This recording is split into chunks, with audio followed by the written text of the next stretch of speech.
back on the record. Mr. Bloodworth, anything before we invite the jury back in? No, Your Honor. Ms. Nestor? No, sir. Okay. Tasia, we're ready for the jury.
Please have a seat as you come in.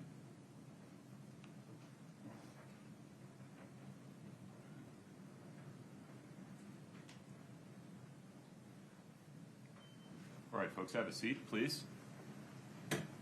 Ladies and gentlemen, we will continue with testimony from Ms. Carrington. Ms. Carrington, you are still under oath. Mr. Bloodworth. Thank you, Your Honor. Scott, can we please have 8-12?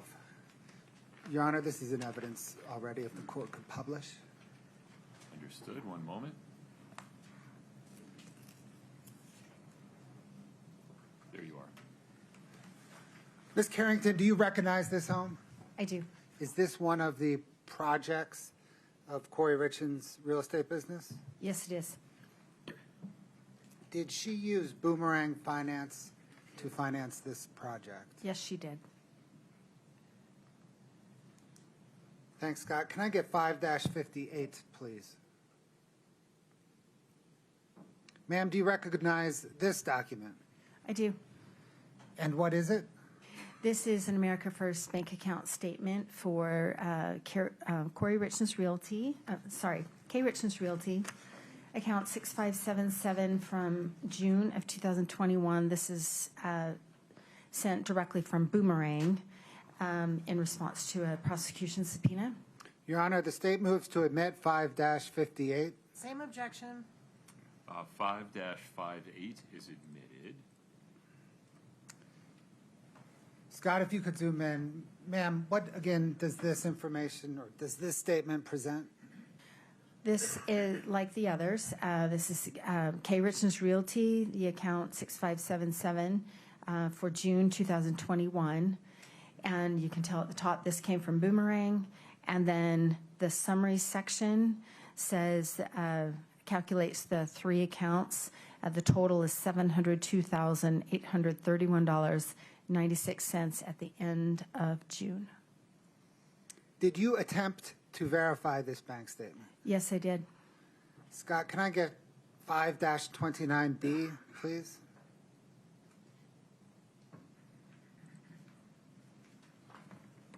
Ma'am, what is this document? This is directly from America First Credit Union for K. Richins Realty LLC 6577 for June of 2021 in response to a prosecution subpoena. The state moves to enter 5-29B. Same objections. 5-29B as in boy is admitted. Publish now. Go ahead. Again, Ms. Carrington, can you show what information this bank statement presents? K. Richins Realty at the P.O. Box 759, the account number 6577 for June of 2021. This came directly from the credit union, and the two accounts at the end of the month had the balances of $15,339.12. Scott, 5-32 Charlie, please. Ma'am, do you recognize this document? I do. What is it? This is the America First Bank account statement for C&E Stone Masonry for June of 2021. The account number 7664 that came directly from the credit union in response to a subpoena from the prosecution. Your Honor, the state moves to admit 5-32C. Same objections. 5-32C is admitted.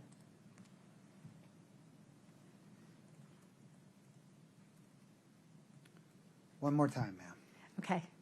This is the America First Bank account statement for C&E Stone Masonry, the account 7664 from June of 2021. This one came directly from the credit union, and you can see in the summary section the three accounts totaling $702,831.96. Thank you.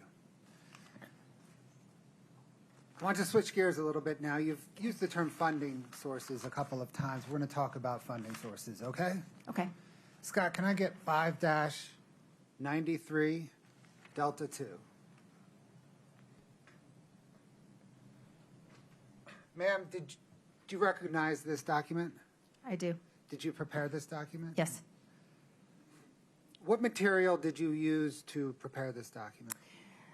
This is based on the lender documents, the loan documents from the lenders for each of the properties, the home equity line of credit, the bank account statements, settlement statements for the purchase and the sale, and the deeds, the trust deeds that were recorded with the different county recorder offices. The state moves to admit 5-93D2. No objection. 5-93D2 is admitted.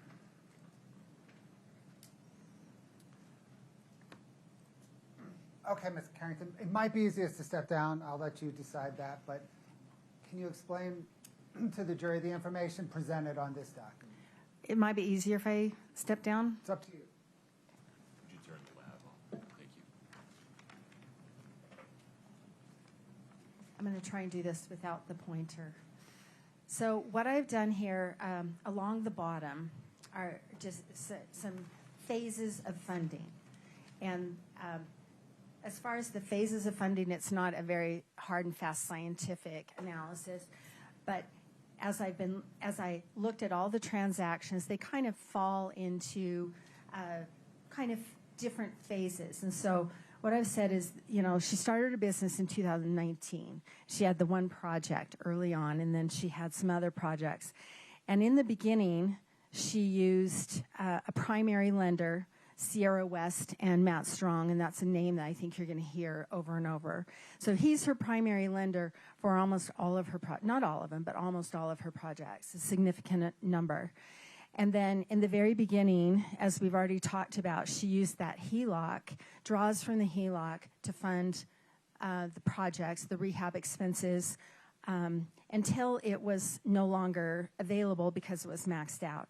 And in the very beginning, she had a little bit of cash. There's like a $10,000 or $15,000 that I can see coming from her own sources to pay for projects. And she had a seller financing project.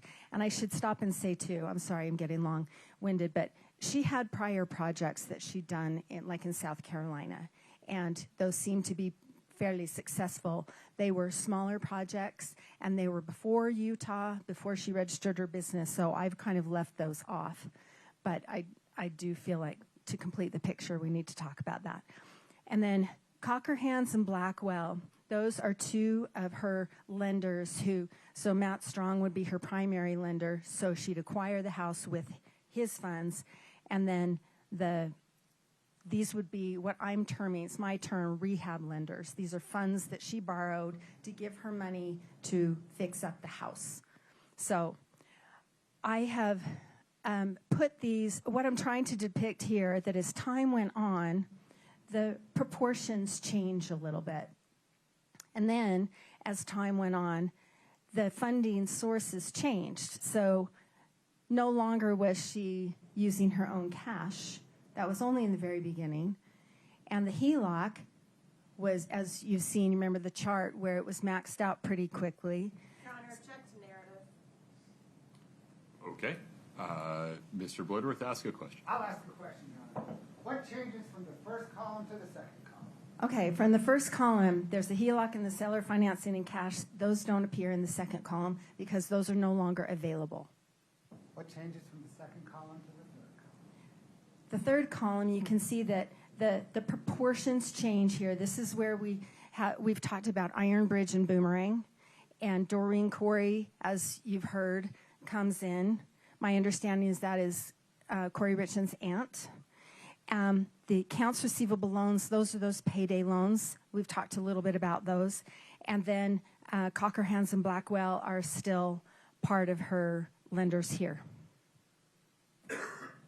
How does Doreen Kouri contribute as a funding source?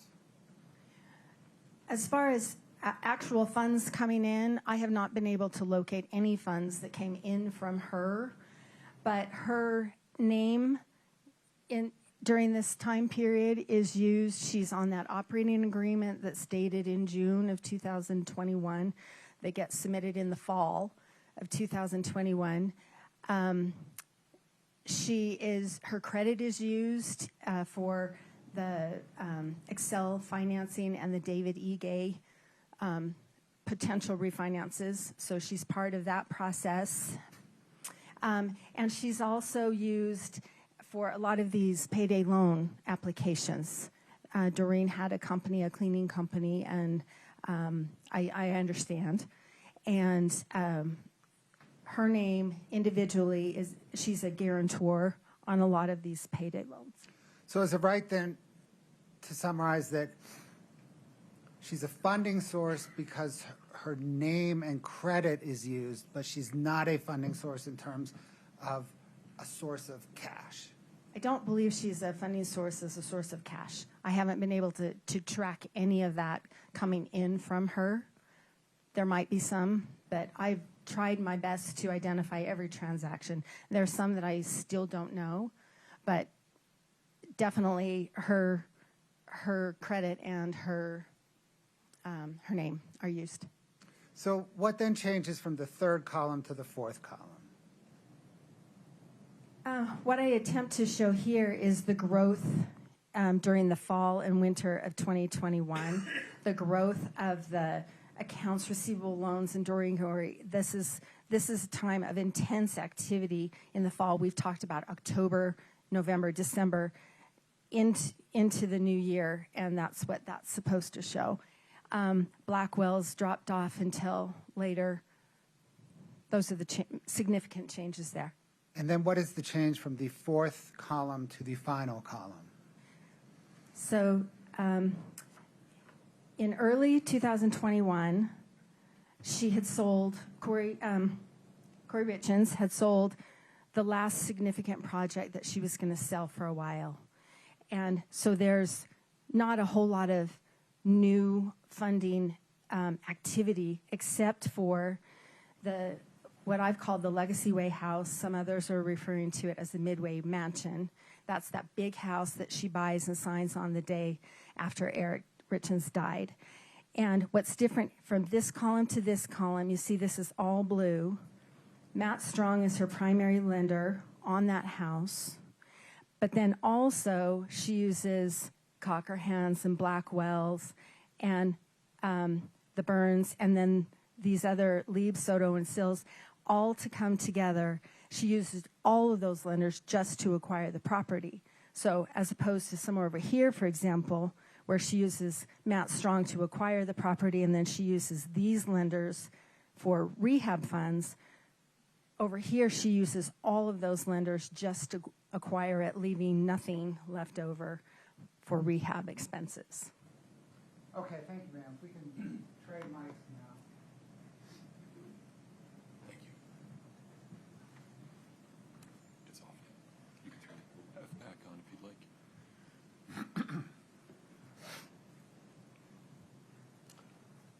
Okay, ma'am, let's talk about the accounts receivable loans portion of that chart. What are accounts receivable loans? They are, so accounts receivables are future revenues that have been earned but haven't come in yet. They're coming in later. And pardon me, this is, you can call these factor loans or future receivables loans, but also payday loans. Like, in exchange for $60,000 today, I'll pay you $87,000 down the road. That's what someone might say.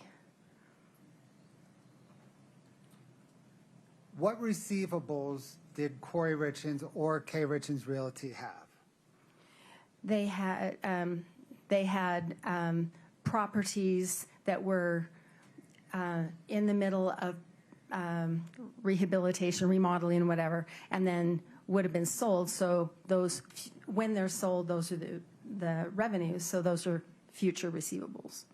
Scott, can I get 5-97D, please? Ma'am, do you recognize this document? Yes, Did you prepare it? I did. What material did you use to prepare it? I used the bank account statements that we've talked about, the lending documents where I could find them as identified from the bank account statements, and then I did searches of the state's database, not the prosecution, but the state of Utah database for the UCC filings to identify some other information. Your Honor, the state moves to admit 5-97D. No objection. 5-97D is admitted. Okay, ma'am. Scott, if you could just zoom in a little bit. Oh, you did. Man. There we go. Ms. Carrington, what information does this present? So these represent separate and distinct loans that Kouri Richins took out. The date is the date that the UCC filing was not.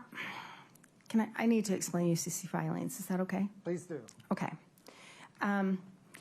If someone buys a piece of property like a piece of land or a house or something, there's a deed that gets recorded at the county recorder office and then if they borrow against it, the loan gets recorded there, documented there in a trust deed. On the other hand, say someone buys a piano or a piece of equipment for their farm or something, that is not something that the lender can advertise to the world that they have an ownership interest in it until the loan's paid off.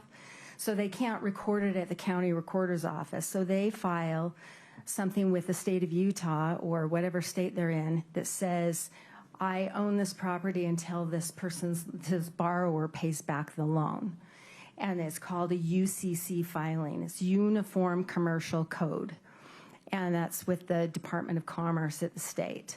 So what I did is all public record. So I pulled up whatever UCC filings I could find under Kouri Richins, K. Richins Realty, Doreen Kouri, any of those.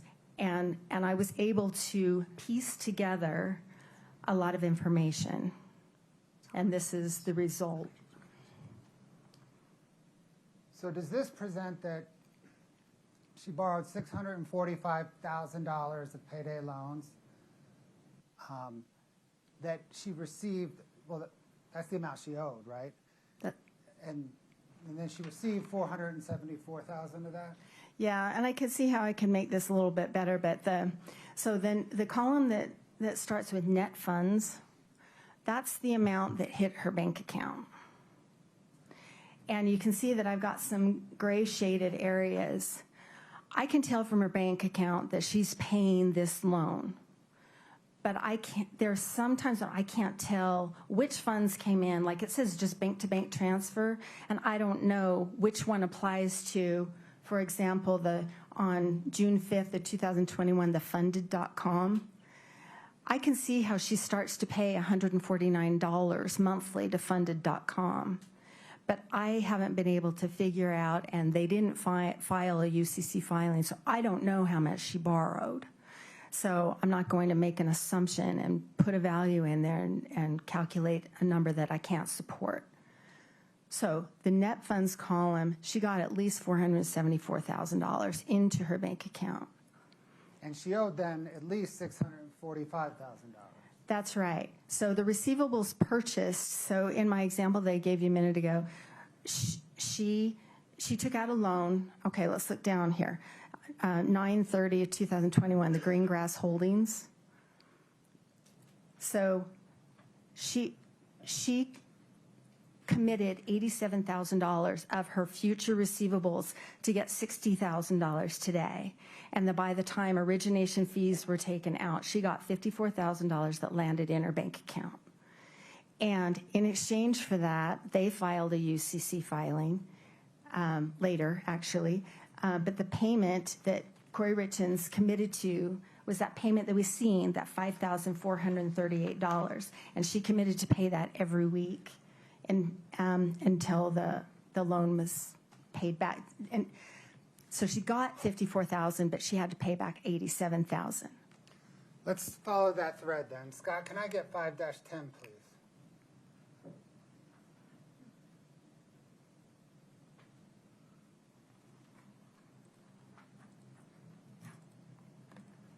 Do you recognize that document?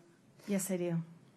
Is that the green grass funding revenue purchase agreement that you just referenced and showed the line item?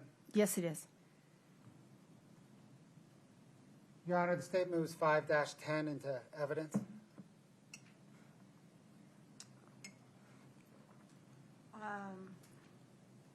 That's just, is that the only page? It's just the agreement? Just 2 pages? Keep going.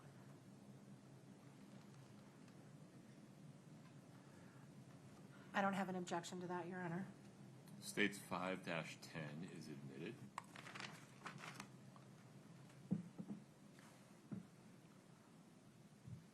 Scott, if we could zoom in on kind of the merchant information down to, yep, right there. Okay, Ms. Carrington, what does this tell us?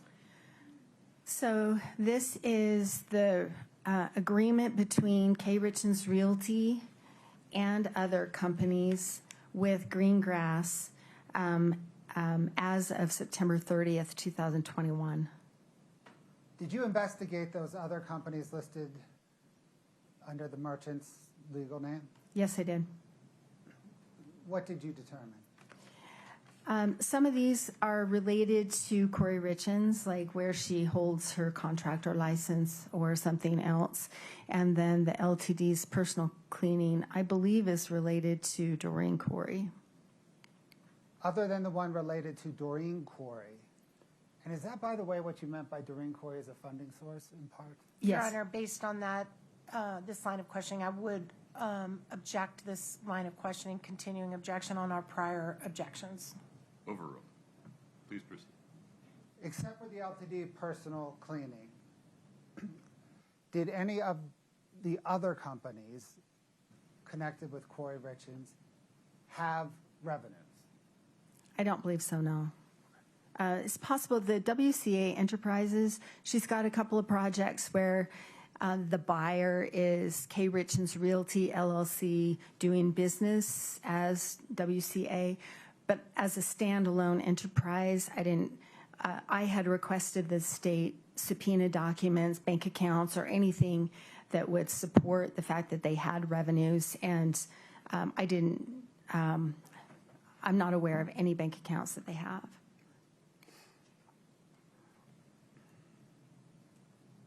Scott, can you scroll down to the loan amounts? Right there. So is this what, if you can highlight that line at 60,000 to the right?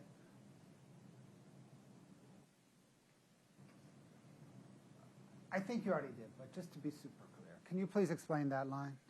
Okay, so this is the, someone might say, if I could have $60,000 today, I'll pay you $87,000 down the road, and that's what happened here.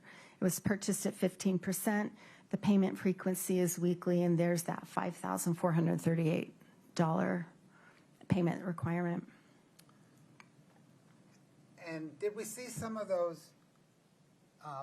payments being withdrawn from her bank account in that October statement that we reviewed early on? That's true, yes.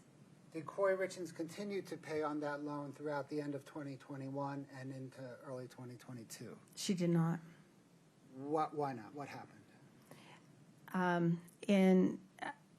So this document, you can see at the very top of the document, this is from Kings County Court in New York, the very top, right there.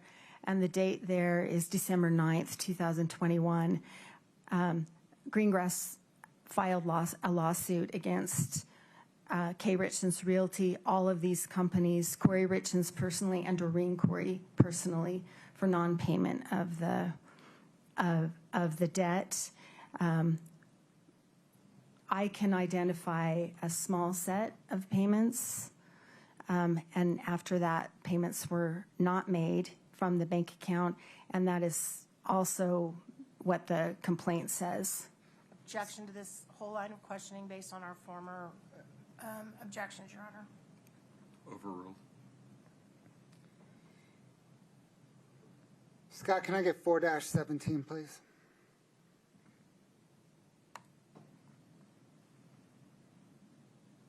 Do you recognize this document, ma'am? Yes, I do.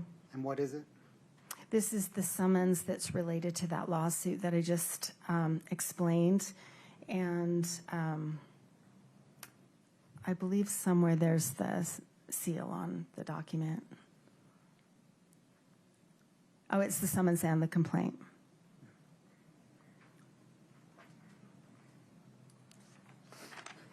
State moves 4-17 into evidence. Same objection plus hearsay.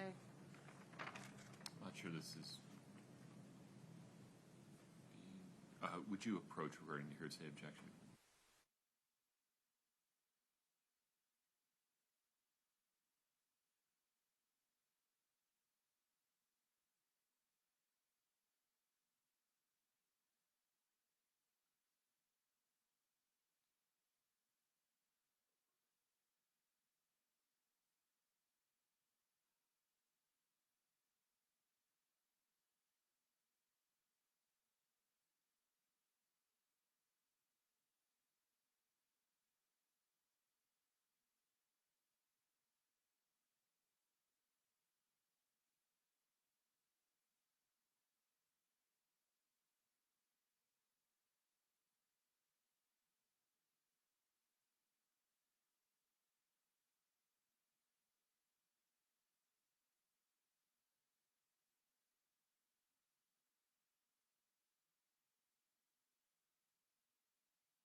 We're going to move on from that one, okay? Okay. Can we please turn to tax analysis? Yes. Did you analyze Kouri Richins and Eric Richins' tax returns? Yes, I did. What types of returns did you analyze? The married filing joint returns for 1920, 21, the business returns for C&E, and a separate tax return for that Kouri Richins self-prepared for 2019. How do each of the business returns relate to their joint personal return? So Eric's business, he had a business partner, and their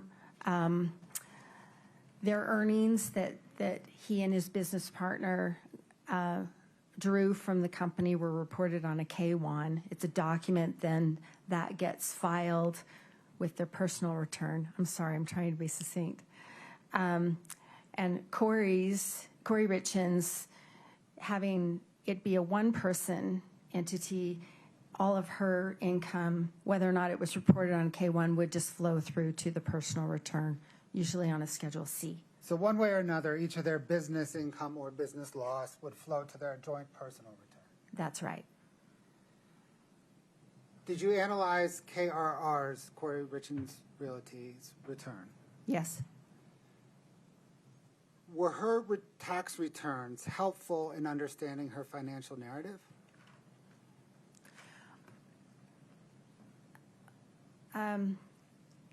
If I answered that yes or no, it would require some explanation. Let's start by yes or no. Okay. Yes, it did help explain the lack of continuity and lack of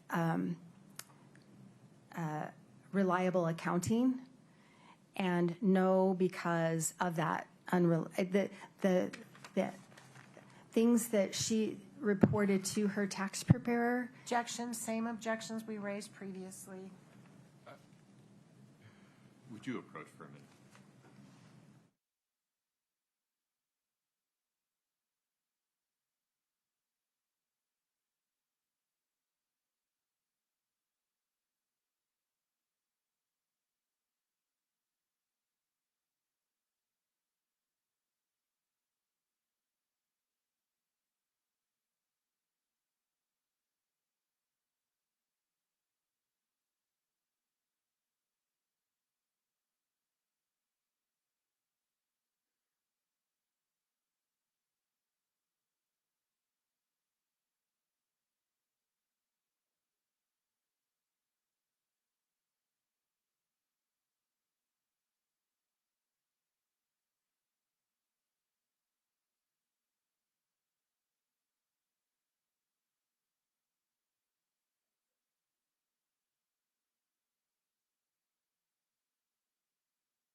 There's a legal issue I need to discuss with the attorneys. If you would please take a break, we'll let you stretch your legs.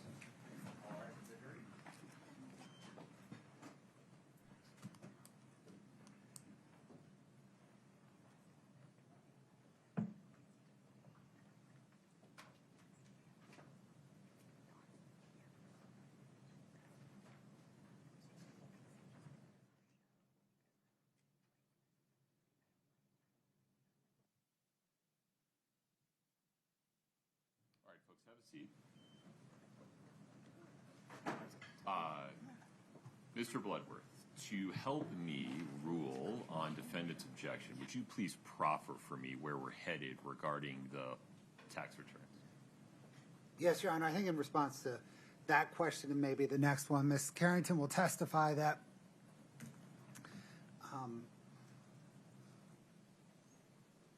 Kouri Richins Realty's tax return were unhelpful for Ms. Carrington's analysis because Kouri Richins' expense reporting to her accountant was inaccurate. Okay. And then where will we go after that regarding the tax returns? The implication of the inaccurate expense reporting was that her tax returns showed a profit. Then there will be questioning on if the expenses were reported accurately, would they have shown a loss? There's a tax advantage to showing a loss. Why would you want to show, from a tax perspective, why wouldn't you want to take the loss? And then Ms. Carrington will testify that during these time frames, Ms. Richins was trying to attract funding, loans, and a tax return that showed a profit would help her attract loans. Okay. Ms. Nestor, take it from there. Well, now I have a new objection. I imagine you have a couple. I do. Go ahead. So, first of all, absolute speculation as to why, the loops you have to jump through to get that she's over-reporting her income to use it to get funding when there's zero evidence in this case that I've seen that she's ever produced her. Pause there for a minute. Let's assume for the purposes of our discussion for the next few minutes that instead of opining about what was in Ms. Richins' head, Ms. Carrington, based upon her education training experience, talks about what real estate investors would need to show to attract funding and whether someone with a balance sheet that looked like Ms. Richins would need funding. So more general rather than specific. Except that in this particular case, I know we have 10 terabytes of information that was produced, but I don't recall ever seeing any evidence that she produced her tax returns to any lenders, ever. And if she has seen that, please correct me, but I've not seen it.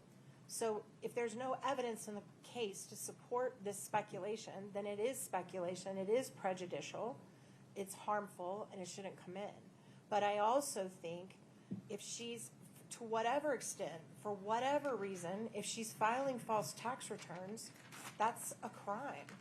And that's another crime, wrong, or bad act under 404B. And again, has zero relevance to whether or not Ms. Richins killed her husband. And so I object on all those grounds. Okay. One step at a time. Addressing these issues in the order that they were raised by defendant. Mr. Bloodworth asked the questions in a way that does not require or invite Ms. Carrington to speculate about what was going on in Ms. Richins' head, but speaks more broadly or generally based upon her education, training, experience about why real estate investors in Ms. Richins' circumstances might benefit from making their tax returns look a certain way versus another. Any clarification on that? No, Your Honor. Okay, that resolves the speculation objection. Next, moving to the 404B issue, the court determines that evidence regarding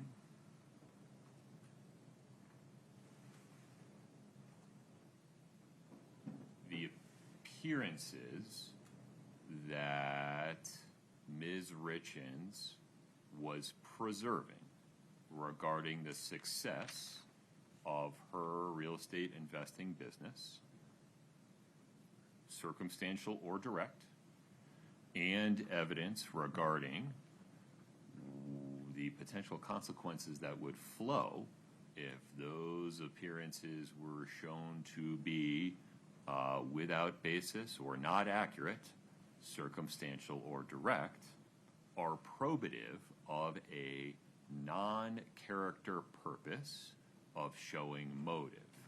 That is, that she, put bluntly, needed money to maintain appearances and to prevent the financial calamity that would show that these appearances were not accurate and the personal consequences that would flow from that. In so ruling, the court is summarizing the reasoning that it has already put forth in much more detail with citation to Utah law in its ruling on defendant's motions in limine and in its ruling on the state's motion for additional findings and conclusions regarding the intrinsic evidence issue. And the court incorporates by reference that reasoning in those authorities.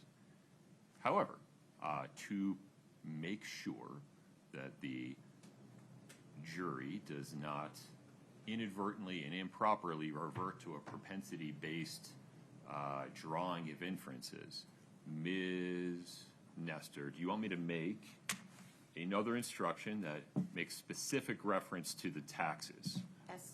Okay, so may we agree that the court will give an additional instruction to the effect of you are about to hear evidence that defendant's representations related to the tax returns of her business were not accurate, and then the standard form language after that. Yes, sir. Any objection, Mr. Bloodworth? No, Your Honor. Okay. Ms. Nestor, anything further on that issue? No, sir. All right. And then, can we just take a look together at Rule 103B?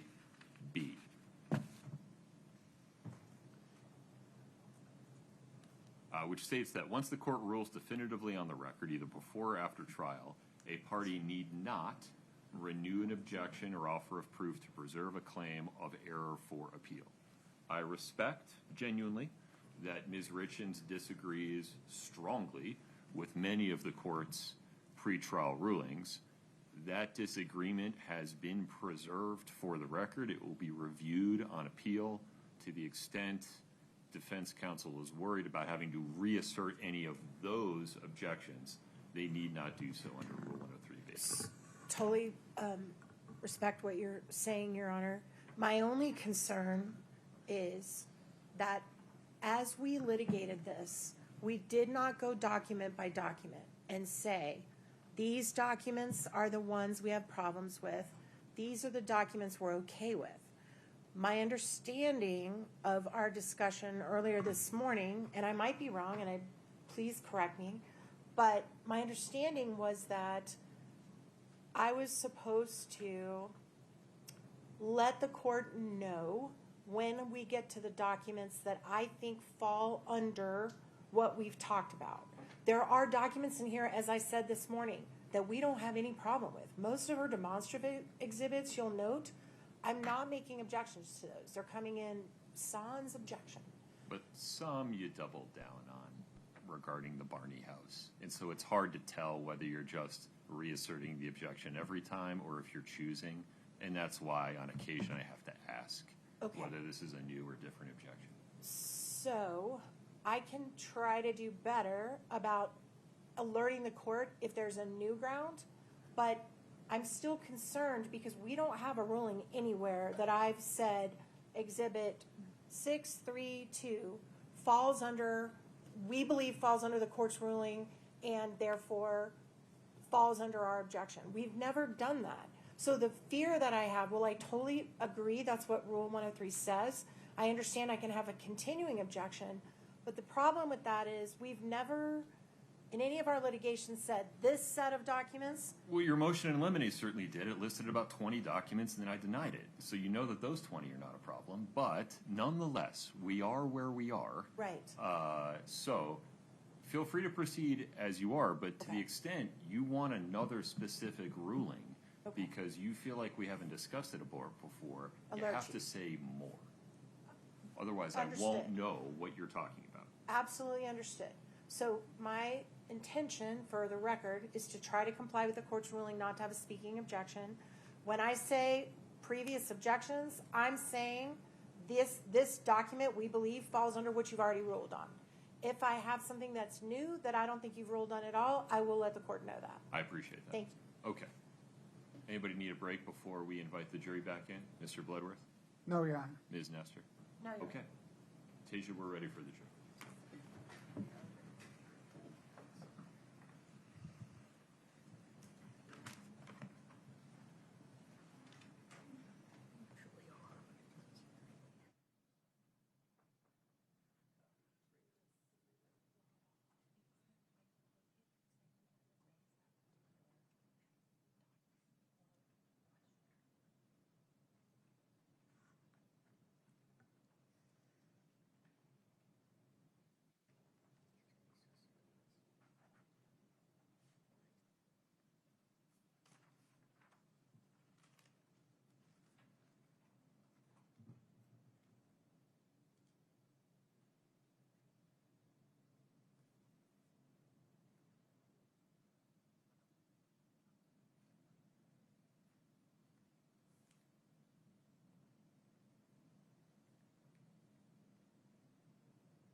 Please have a seat as you come in.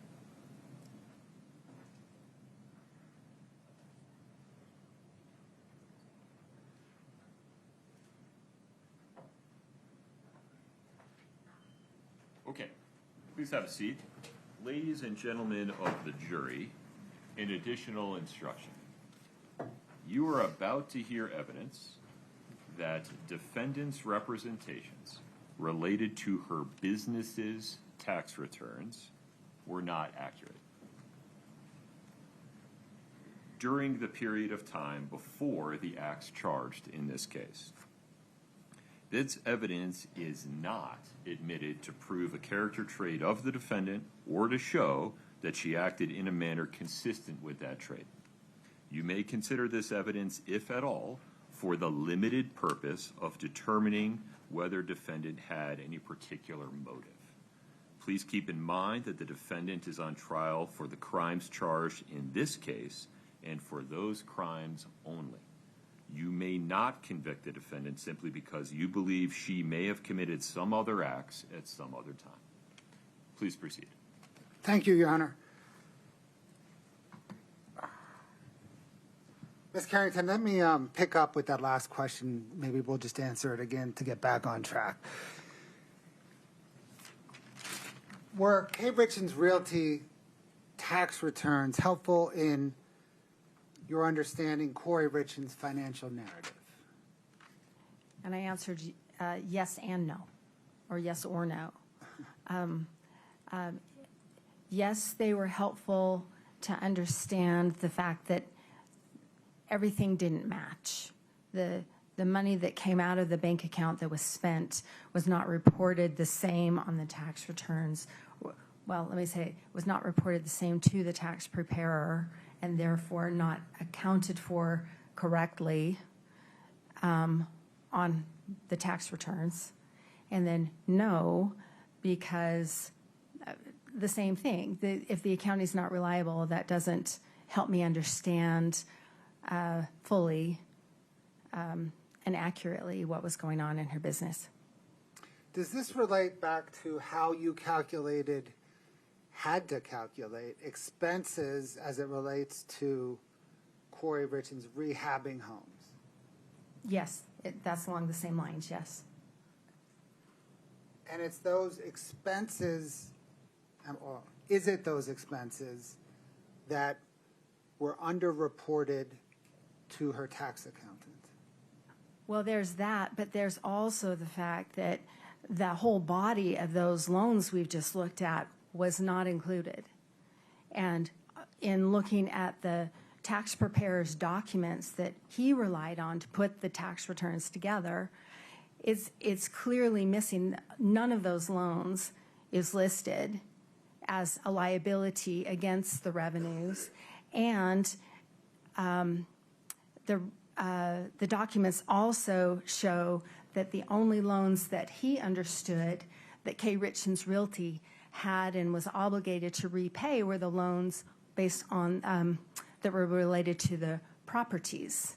So there's this huge category of, $500,000 of obligation, or $400,000 of obligation that was completely absent from any of the financial records that the tax preparer put together, and therefore was also missing from the tax return.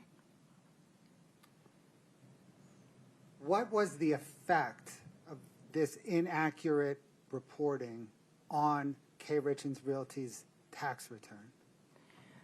So someone who, or a business that understates the expenses inflates the net income. So makes it look like there's more profit than there actually was.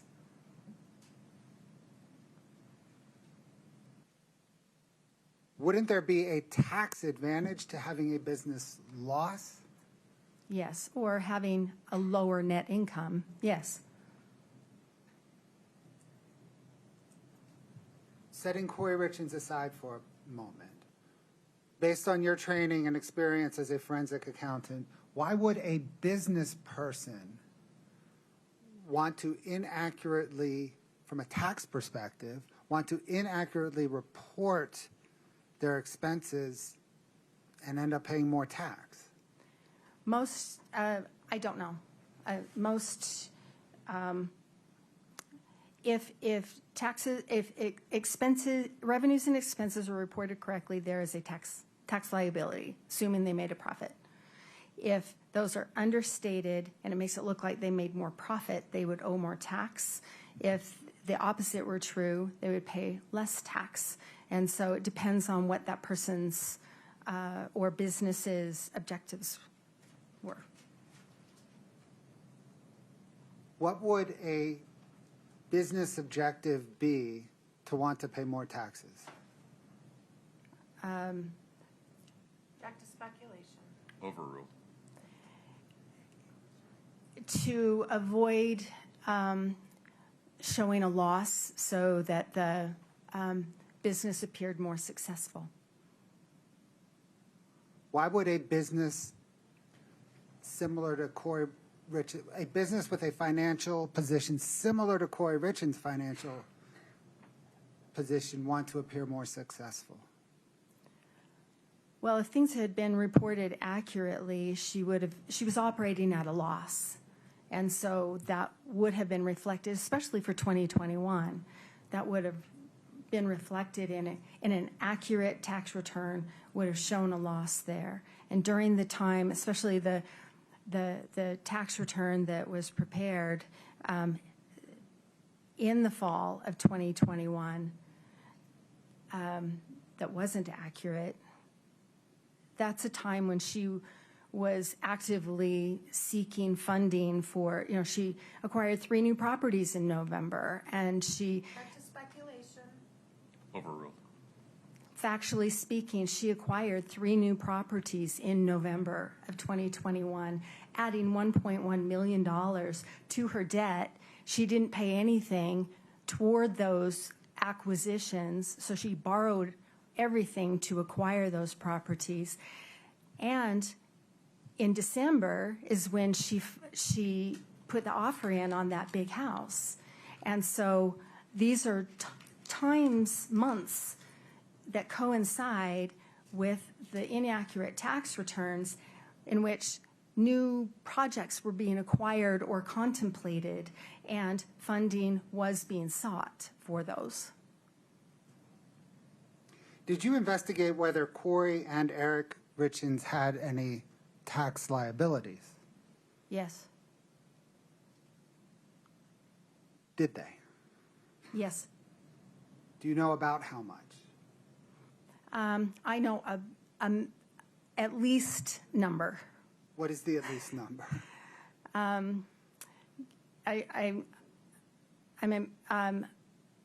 me back up. State tax liabilities, tax liens were about $70,000. And federal was about $80,000 at least. So $150,000 at least. And were those a joint liability since they filed jointly? That's correct. Scott, can I get Exhibit 5-36?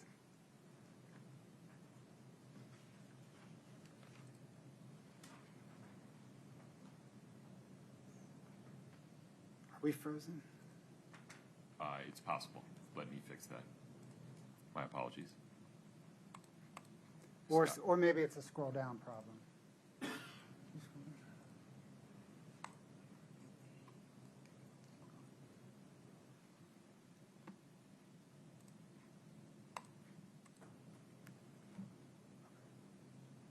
Okay.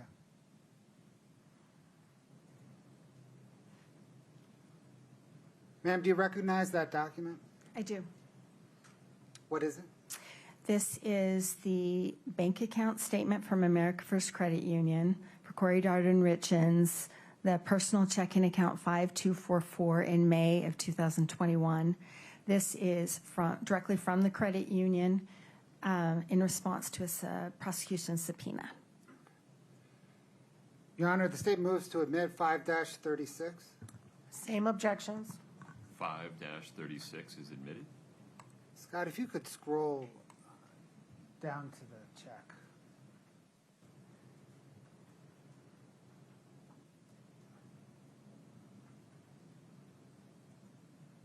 Yeah.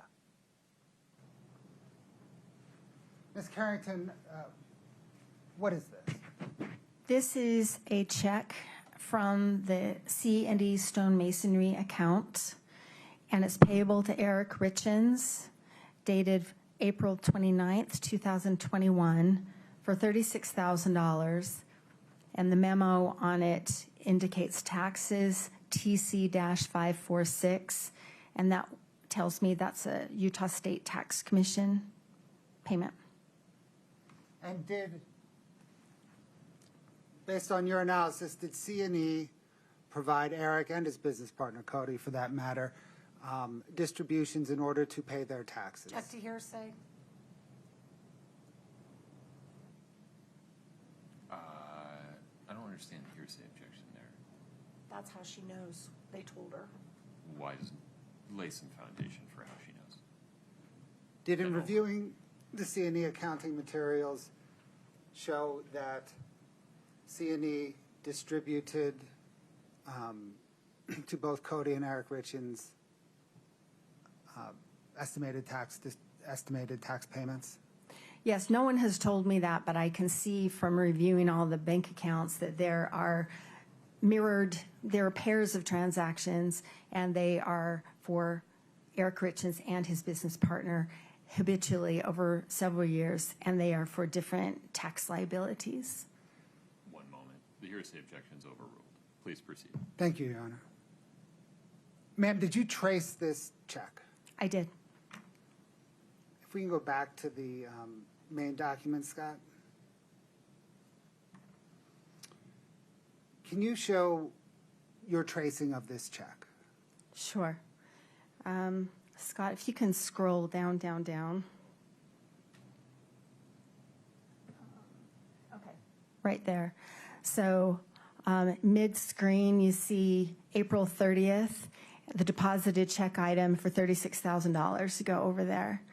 And so that's that check.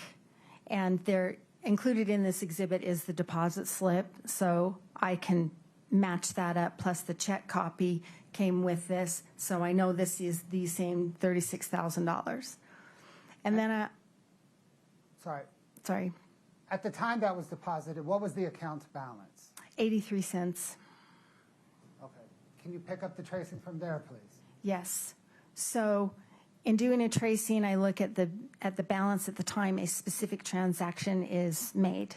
And so then I have to match up, but for certain funds, other transactions would not clear the bank. So the following transaction is April 30th, that bank-to-bank transfer of $25,000 could not have been made but for the deposit of that $36,000. So I know those have to tie together. So then I'm looking for what other information will tell me that deduction of $25,000. And where did that $25,000 land? It's a wire out that goes to Stewart Title's Bank of Nevada, I believe. Scott, can you go back to the main document and scroll down, please? No, I'm sorry, down a page. No. Keep going to the wire. This one, please. Sorry. Ms. Carrington, what information does this provide? So this, you can see in the upper left-hand corner, it's a domestic outbound. So this is a wire that is going out of the account. If you go down the left-hand column, it shows you $25,000. If you go to the middle column, it's from Kouri Richins. Right above her name is the account number 5244. And over on the right, it says it goes to Stewart Title Company. And it, then go down to the bottom left, and it says earnest money, Kouri Richins. Earnest money being kind of a deposit on a purchase of a property. Thank you, Scott. Can we turn now, please, to a property that you referenced as Legacy Way that others have referenced as the Midway Mansion? Yes. Are you familiar with the property? I am. How so? I have been by it several times over the last 3 years, and I have researched the recorder's documents, the deeds affiliated with that. I have submitted a grandma request, which is a request for government records so that I could understand all the Wasatch County building permits, the inspection records over the years, the life of that property. I have interviewed the prior owner before Kouri Richins bought it. I've interviewed the current owners. I've traced all the, after Kouri Richins bought it, tried to sell it, I have reviewed each of those 13 offers to purchase the property. And I've also looked at the bank accounts and the loan documents for her purchase. Let's please start with the drive-by. Scott, can I get 6-7? Do you recognize this? I do. Is that the Midway Mansion? It is. State moves to admit 6-7. No objection. 6-7 is admitted. Scott, can you zoom in a bit?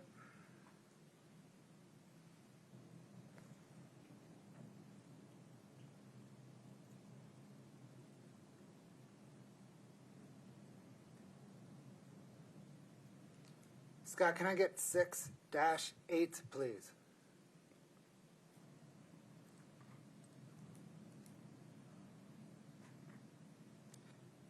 Ms. Carrington, do you recognize this document? I do. What is it? This is the real estate purchase contract, commonly known as a REPC, that Kouri Richins Realty submitted to as her offer to buy the property in December of 2021. The state moves to admit 6-8. No objection. 6-8 is admitted. Scott, if you could zoom in, please, on that first kind of top section.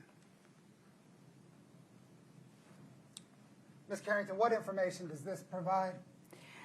So this tells us in the far upper corner, this is Sierra, and that's the Bates stamp that identifies that this came from Sierra West Capital, Matt Strong being the primary lender. It gives, and then if you go first line kind of over on the left, 2/23/2021 is the date. Kouri Richins Realty is the buyer. Douglas Roy Lance is the seller. And then a couple lines down on the right says the earnest money deposit of $50,000. And then as you go down, it gives the street address is 106 North Legacy. That's why I call it Legacy Way. It's in Midway. That's why people call it the Midway Mansion. And then the parcel number, et cetera. Then it says C addendum. We'll get to that one in a minute. But Scott, if you can scroll down. What information does the purchase price paragraph provide? So it tells us what the agreed purchase, well, the offered purchase price is $2.9 million for this property. And then the accounting on the left shows that there's a $50,000 deposit. And then the balance will be paid at settlement, and then the purchase price there. And then I know that this is accepted because it's got initials on both and the dates on both, the buyer and seller. Scott, can you just scroll down all the way through the next page?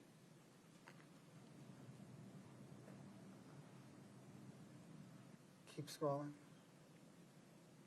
Keep scrolling. Keep scrolling. Let's stop there. Thank you. Let's zoom in on the contract deadlines through the signature. Yep. Thank you.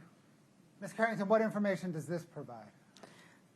So this gives a chronology of different steps that need to be taken. It's very typical in every transaction, most transactions.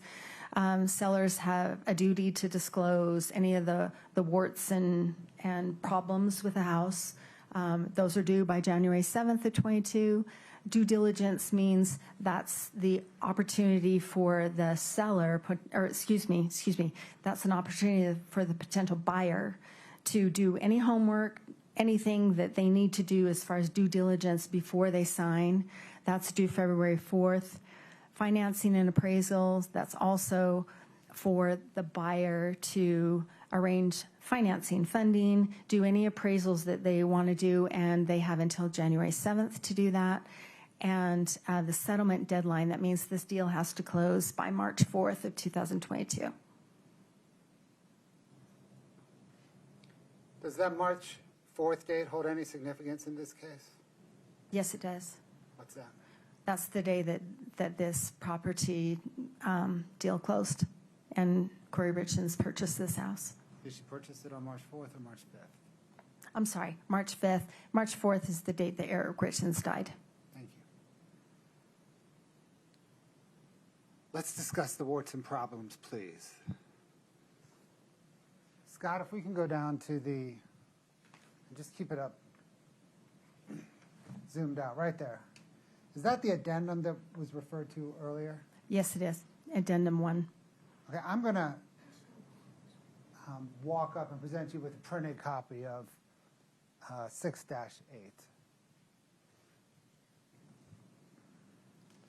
And this is the addendum, am I right, that discloses all the warts and problems? Yes. I've circled a few of the paragraphs on that disclosure, that addendum. Can you please read those paragraphs aloud to the jury? Okay. Bear with me. This is paragraph 2. Buyer is to acknowledge and affirm and agrees that these parcels, parcel 1, parcel 2, are sold as is. Buyer acknowledges, affirms, and agrees that both building structures have extensive vandalism, theft, as well as flooring and other structural concerns that may need or will require replacement or repair.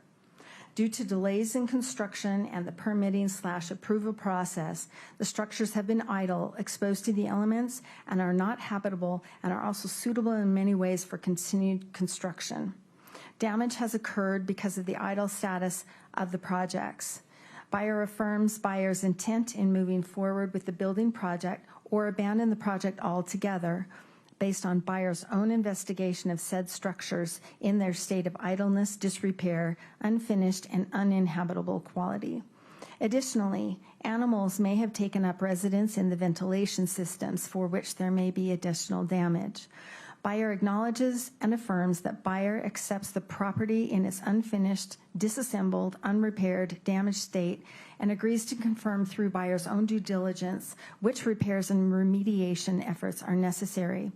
Buyer acknowledges and affirms buyer's own actual or potential costs of repair, remediation, demolition, remodel, restart, reconstruction, and/or completion in moving forward with the building projects.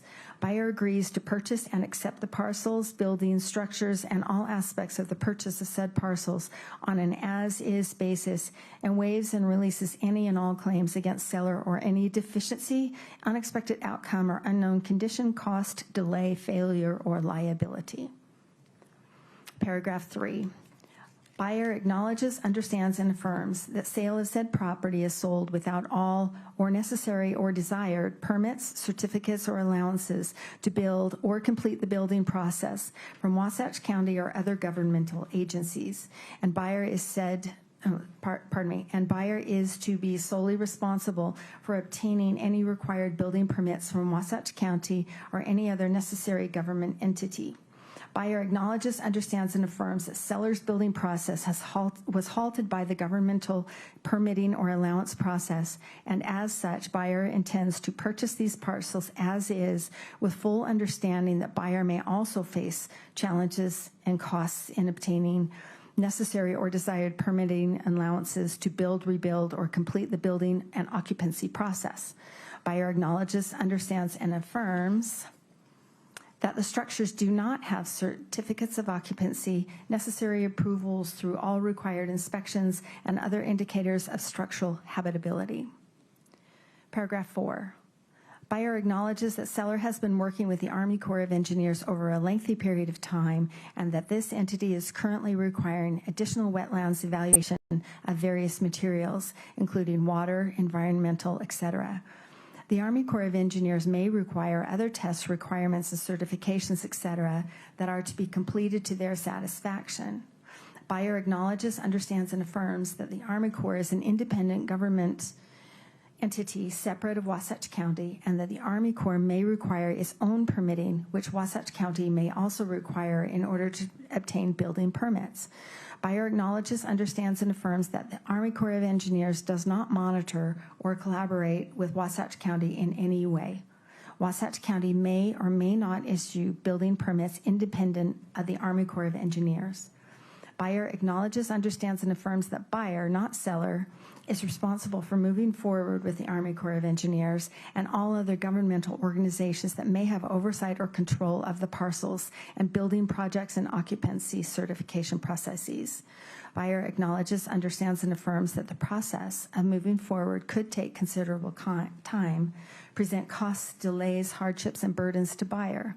Buyer acknowledges, understands, and affirms that buyer does not require any contribution from or assistance of seller with regard to obtaining all necessary permits, certificates, allowances, or approvals to restart the building process or complete said process and obtain all necessary inspections, approvals, certificates, permits, or allowances. Paragraph 5. Buyer acknowledges, understands, and affirms that the parcels have sewer rights, but that the sewer is not yet hooked up, is below grade, and will have to be pumped. Buyer acknowledges, understands, and affirms all necessary steps to obtain sewer function is the responsibility of the buyer and may be required to be on site on the subject parcels. Paragraph 6. Buyer acknowledges, understands, and affirms that additional or dedicated open space, i.e. wetlands, or other required remediation or mitigation may or will be required by the Army Corps of Engineers, and that to achieve mitigation or remediation, additional properties may be required for such. Thus, a potential off-site property may be obtained by the buyer. And if not on an additional off-site property, then remediation or mitigation may or will be on-site the subject parcels. There is a mitigation process that will need to be coordinated with the Army Corps of Engineers. Buyer acknowledges, understands, and affirms that there may or will be costs related to preparing lands to offset any disturbed wetlands. An outside consultant with BioWest has collected data and submitted data and recommendations to the Army Corps of Engineers. The Army Corps of Engineers still need to make its final decisions and will determine a mitigation plan with permits in cooperation with buyer.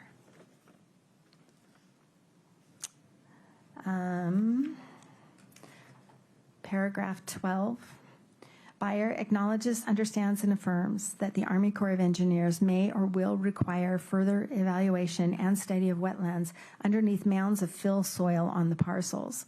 So seller will provide access to buyer's consultants or any other third parties related to studying groundwater or soils for the Army Corps of Engineers. Thank you. Welcome. Ms. Carrington, in your experience reviewing REPCs, have you ever reviewed a REPC like that? No. Scott, can you please bring up 6-9? I will retrieve the exhibit.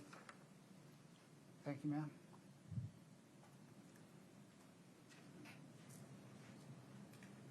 Ms. Carrington, do you recognize Exhibit 6-9? I do. What is it?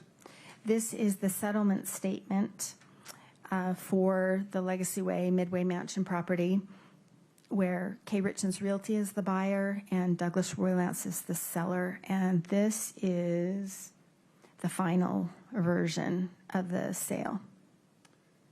The state moves to admit 6-9. No objection. 6-9 is admitted.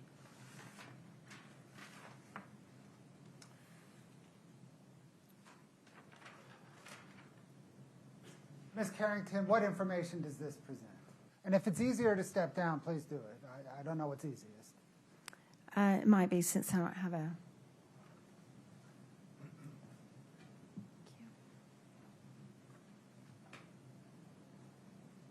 Okay, this is not actually as complicated as it appears. So this is the property address here, the buyer, the seller, and the lender is Sierra West Capital. So that's the Sierra West Matt Strong stuff. So then over here shows the settlement date and the disbursement date as March 4th of 22. And then this is the internal file number at the title company. This shows the sale price. This is the buyer's version. There is a seller's version, but this is the buyer's version. This is the sale price of the property at $2.9 million. And then here shows 2 of the 4 loans on this property. So here's the original loan from Sierra West to this $2,624,850. There's another lender from the Burns, and that loan is $420,000. These are some prorations. This section here, are you all right if I keep going? Please, what's that section there? This section, these are the fees associated with these loans. So the first position lender is Sierra West Capital, this $2.6 million loan. They charged $124,850 at the outset just for the loan. And then on top of that, it accrues interest going forward. It's a 6-month balloon. So this being March 4th of 22, she has to pay that off by September 4th of 2022. The next two, the $150 and the $20,000 relate to this loan, the $420,000 by the Burns. And then Scott, could you please scroll down? Thank you. That's great. So then here, these are the title insurance costs that are paid to GT Title Services, who's the title company in this transaction. So these are the different costs associated with that. So the first one, the lender's coverage premium, that's for the first position, the Sierra West one. Second position is the Burns, the $420,000 one. The third position loan is going to be this. For some reason, this is down here. I don't know why. But this third position lender funds is $150,000. That's an aggregation of a bunch of people who got together and they pooled their resources to loan $150,000 on this deal. And here is the buyer's portion of the real estate commissions, the 2% at $58,000. The other side paid $1,000 per their agreement, and then some recording fees. On top of this, there's one more loan from David Cockerhands that came in before this. He gave her the money for the earnest money. So did Matt Strong. So they both gave her the $50,000 for the earnest money. But later, the fourth position lender of $67,000 recorded his deed. I don't understand why it's not incorporated here, but it's not. But it is still attached and recorded on the property. So this tells us that all in all, there needs to be $3,201,230 that the buyer needs to come up with. And as I said, there's also that other $67,000. So she borrowed $3,259,000 against this property to buy it for $2.9 million. And then there was a little overage, and so this $87,240 came back to her, and we can see that go back to her bank account, and that hits her bank account.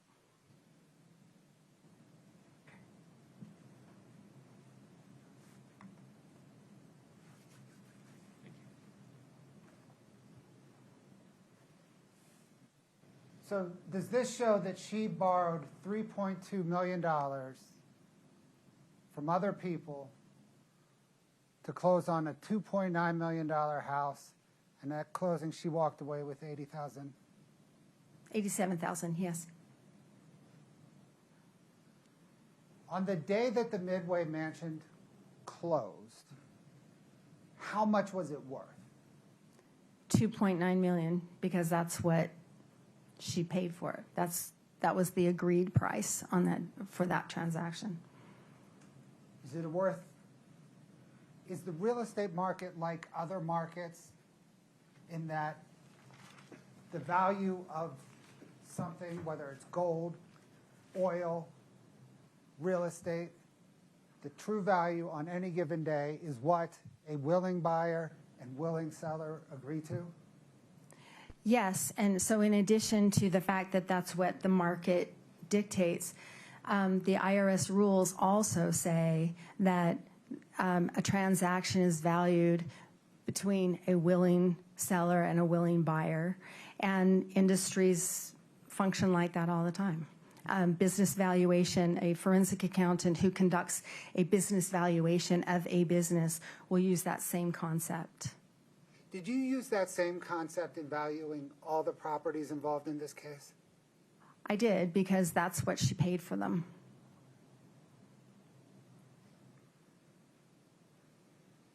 Scott, can we get 5-114, please? Sure. Bless you.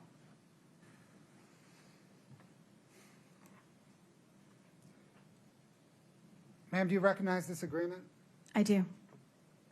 What is it? It is a loan agreement reflecting that large loan between Sierra West Capital and Kouri Richins Realty. And this was a response from the title company, Griffith and Turner Title, in response to a prosecution subpoena. Your Honor, the state moves 5-114 into evidence. No objection.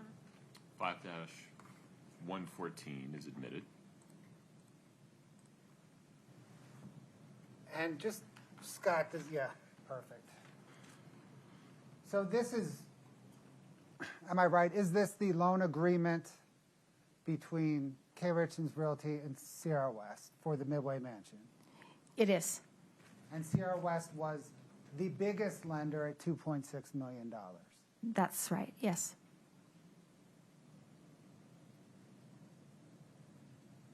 Scott, could you just scroll down on page 1?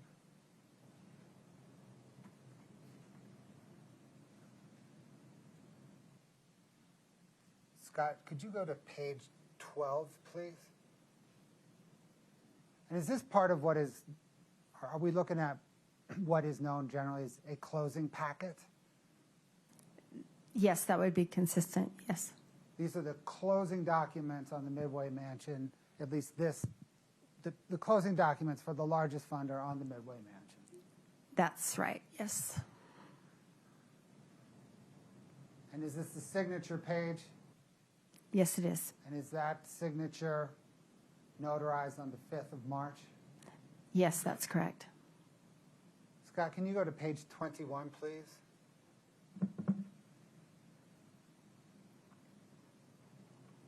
Is this another different signature page?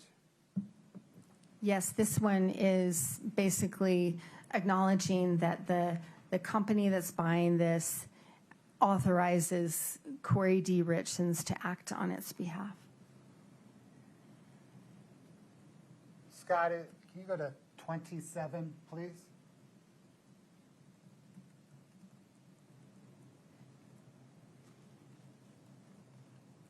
Is this yet another signature page in the closing documents? Yes. Can you go to 32, Scott? I'm sorry, yeah, let's just go to 32. 32. Is that yet another signature page in the closing documents? Yes.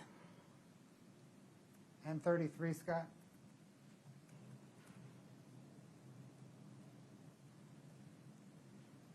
Carrington, is that yet another notarized signature page in the closing documents? It is. Thanks, Scott.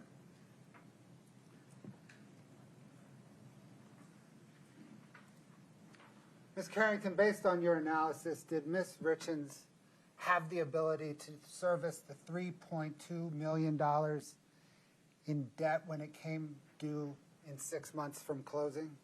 She did not. Scott, can I get 2-14, please?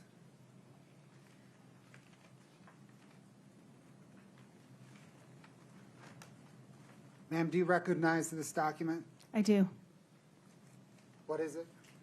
It's an email string between Matt Strong and Kouri Richins that was returned pursuant to a prosecution subpoena from Sierra West Capital and Matt Strong. And does this email string in part discuss how much money Kouri Richins estimated would be required to finish the Midway Mansion?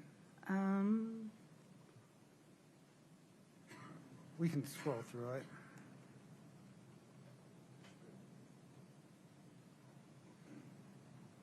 Yes. This is the one where she's asking him to loan her the earnest money, the $50,000 for the project. In part, yes. Right. The state moves to admit 2-14. No objection.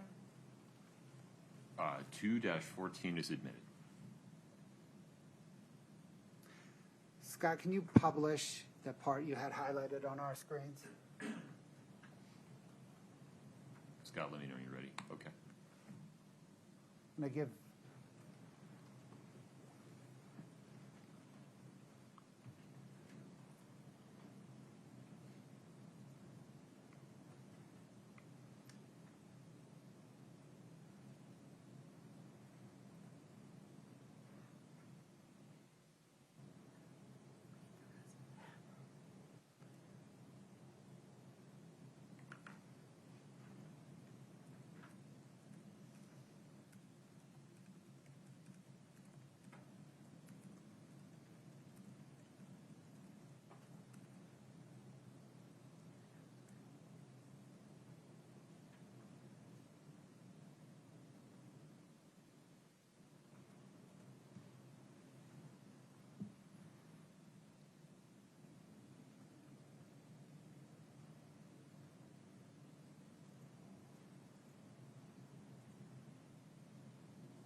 Ms. Carrington, based on your financial analysis, did Kouri Richins either have or have access to $3 million to renovate the Midway Mansion? Objection, Your Honor. That's not consistent with what he just admitted. It's a different question. Can you please restate it? Make sure we're listening to the question that he asked. If you'd say it again. Ms. Carrington, based upon your financial analysis, did Ms. Richins have or have access to $3 million for renovations of the Midway Mansion? Not that I, Hold on. What was your objection? Same objection, Your Honor. He's misstating what's in front of him as far as the evidence. His question does not relate to this. Any other objections? No, sir. Overruled. Go ahead. not that I'm aware of. Thanks, Scott. Ms. Carrington, did you investigate or try to trace any money flowing to the Midway Mansion project once Kouri Richins closed on it? I did look, yes. Did you find any money flowing to that project? I did not find any money flowing to that project. There's one that is a maybe, Okay. but no, nothing significant. What's the maybe? It's in the neighborhood of about $3,000, I think. It's in that, the reason it's a maybe, is that your question? The reason it's a maybe is it's during that time frame, and it's to an entity that, and I'm sorry, I really can't remember which entity, but there's one that I thought might relate to this project, looking for, what she usually does when she acquires a project, she moves forward. And so I'm thinking she probably does the same thing here. There's one that I recall fits that category, but it's minimal. So at most, she, as best you can tell, invested maybe $3,000 into the Midway Mansion. That's correct. Did you investigate whether Kouri Richins tried to sell the Midway Mansion? Yes. Did she? Yes, she did. When? She listed the property on March 12th of 2022, so the week following her acquisition of it. That's also a week and a day following Eric Richins' death, right? That's true. Did Kouri Richins ever sell the property? She did not. What ultimately happened to the property? After 12 offers that were made and canceled for one reason or another, actually, let me restate that, please. After, I believe there are 7 or 8 that were offered before her note was due. And then after that, she continued to try to sell it unsuccessfully. And at some point, the lender, Matt Strong, foreclosed or recorded a notion. He recorded a document, notice of default and election to sell. So basically started the foreclosure process. And did the 12 failed contracts all fail during the diligence period? Yes, they did. In the months leading up to Eric Richins' death, what categories of assets did Kouri Richins have? Categories of assets that Kouri Richins had. She owned several properties. So that's one class of assets. She had financial accounts, and those were various balances. On March the 5th, 2022, immediately after closing on the Midway Mansion, what was the value of Kouri Richins' assets? Including the new property, was about 6.3 or 6.4 million. In the months leading up to Eric Richins' death, what categories of liabilities did Kouri Richins have? So liabilities are things that she owes. So she had a loan on the properties, each of the properties that she owned, and each of those was more than the property was worth. She also had all those payday loans that we've talked about, and she also had different lines of credit that were by and large all maxed out, not just the HELOC, but also she had some personal lines of credit associated with her checking accounts. Those were all maxed out, and she also had credit cards that had high balances. On March the 5th, 2022, immediately after closing on the Midway Mansion, what was the amount of Kouri Richins' liabilities? Right around $8 million. So netting that out, on March the 5th, 2022, after closing on the Midway Mansions, what was Kouri Richins' net worth? She was in the hole. She was negative 1.6 million.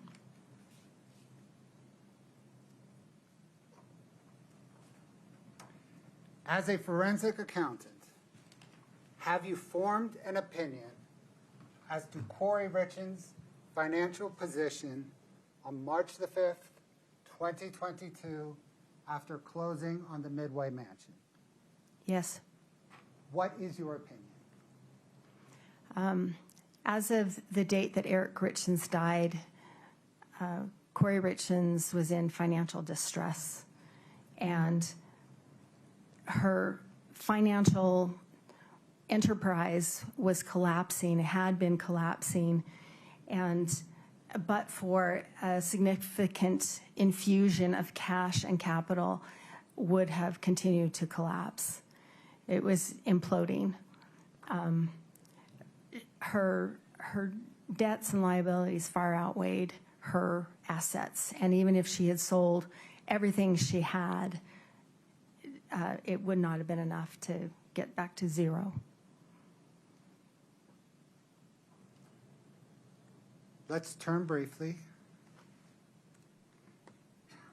to Eric Richins' estate. Did you analyze the value of Eric Richins' estate? Yes. What material did you study in this analysis? The insurance policies, the life insurance policies, including there's a life insurance two life insurance policies that Eric and his business partner had on each other. So there's the company, the documents that relate to that, the bank accounts, the documents related to the house where the family lived, and his bank account statements. Are the bank accounts de minimis in relation to Eric's interest in C&E, his life insurance, and his home? Pretty much, yes. let's set those aside then. Right.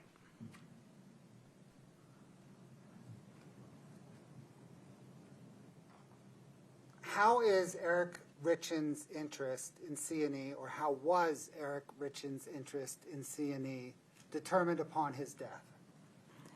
It's based on the value of those life insurance policies, so it's basically $2 million. It's exactly $2 million, wasn't it? It's exactly $2 million, yes.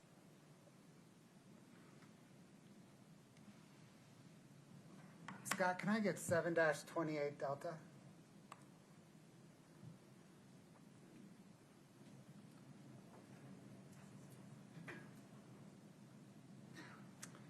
Ma'am, do you recognize this document? I do. Did you prepare it? I did. What material did you use to prepare it?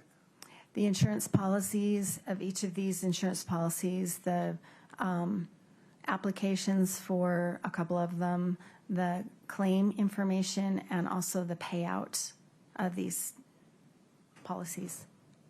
Your Honor, the state moves to admit 7-28D. Objection. 7-28D is admitted.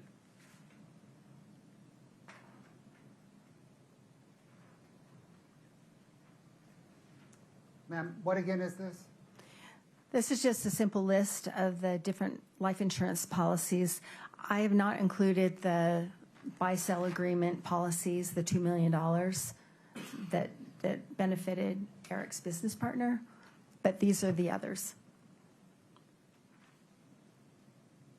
Scott, if you could please highlight the claim paid, the policy amount column.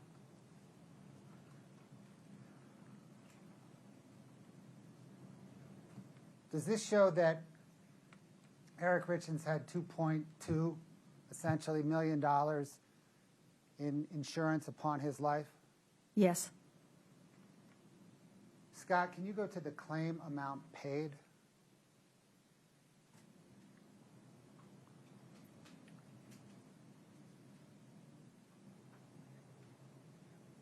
What, ma'am, does this column, what information, ma'am, does this column present? So for each of these policies, there was a specific amount paid. Like the top one is related to the house, and so it paid 70% of the existing mortgage, not the second, but the first. The things that I've highlighted in green are the 3 policies that were paid directly to Kouri Richins. The others were paid, the $500,000 was paid to the Eric Richins Trust. We'll come back. So, well, summing up the amounts of insurance paid to Kouri Richins, was that $1.36 million? That's correct.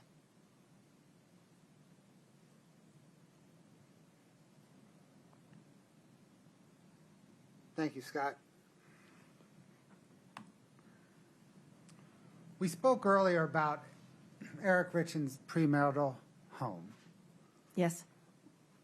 What was the approximate value of that home? I think it was about $1 million, give or take. And it was encumbered by the $250,000 HELOC that Kouri Richins signed for. That's correct. And was there an outstanding mortgage that was 70% satisfied by life insurance? That's right.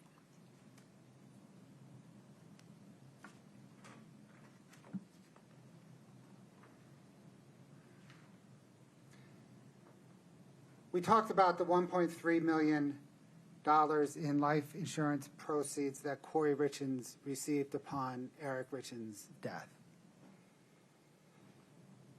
Did you trace how she used those proceeds? I did. Scott, can you bring up 7-31D? Ma'am, do you recognize this document? I do. Did you prepare it? I did. What material did you use to prepare it? I looked at Kouri Richins' America First Credit Union accounts and also Kouri Richins' UCCU account where she deposited the $1 million. And I guess that's it. Your Honor, the state moves to admit 7-31D. No objection. State 7-31D is admitted.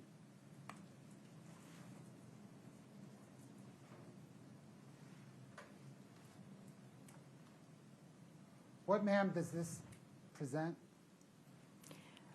So on another schedule, I've listed every single transaction that I've traced back to the 3 deposits of insurance proceeds.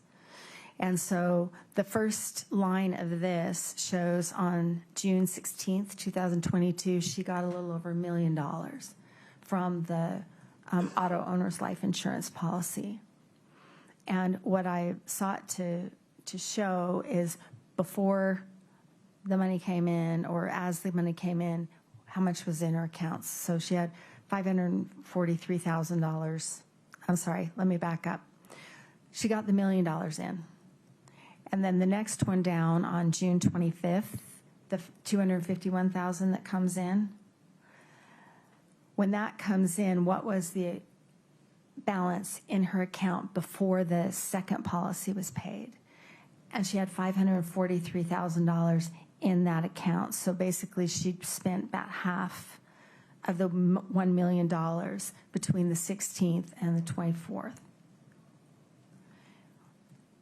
And then on September 2nd, if you go to the third one that's paid, is that $100,000 policy got paid, and that's when she received those proceeds. And what was in her account the day before was $9,691. So that meant that she had spent the $1.2 million basically before she got that last $100,000, and then that final line on September 19th, she had $802 in her account. So that's just a look at the balances, and then I have looked at every transaction in these accounts to show to try to understand how those proceeds were used. We'll turn there next, but let me just make sure we understand this. Okay. So does this show that between June and September, 3 months between June and September, she received $1.36 million in life insurance proceeds, $1.36 million in life insurance proceeds? That's what the bank account shows, and this is drawn from the bank accounts. Thank you.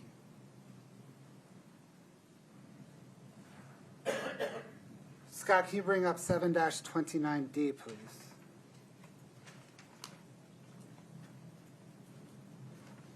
Your Honor, we're broke up again. My apologies. Let's reset.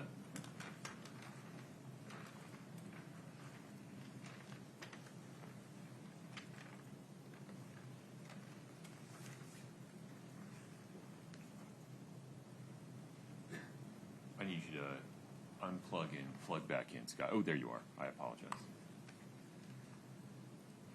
All right, one moment.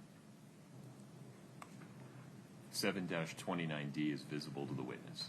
Ms. Carrington, did you prepare this document? I did. What material did you use to prepare it?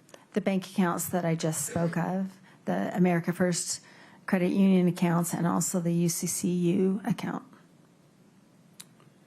Your Honor, the state moves 7-29D into evidence. I'm sorry, can we just blow up the very tippy top of it, just so I can see the label on it? Thank you. No objection. And, 7-29D is admitted. And then, Scott, can you split screen the 2 pages?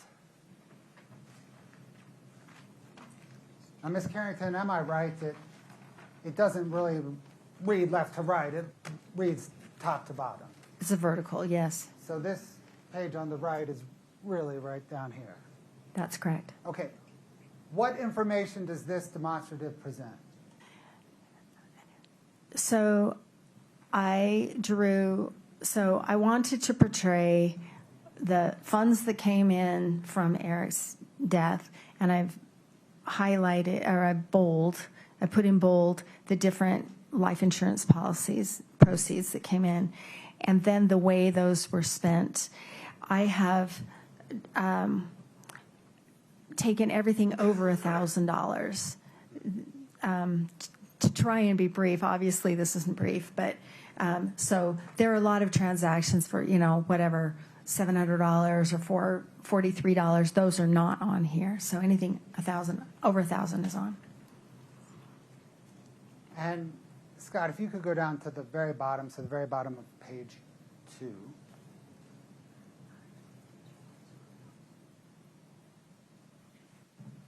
What information does this present? So this shows even without putting those de minimis transactions in there, there's 1.3, almost 1.4 use of the proceeds, or that came in, and she spent the 1.2, so she spent it all. And then my footnotes here, I attempted to do the same thing that was in that other section, my footnote 2. These are the different accounts that she had, and these are the account balances when the new insurance comes in. Now let's just highlight, Scott, maybe the far left column on the first page.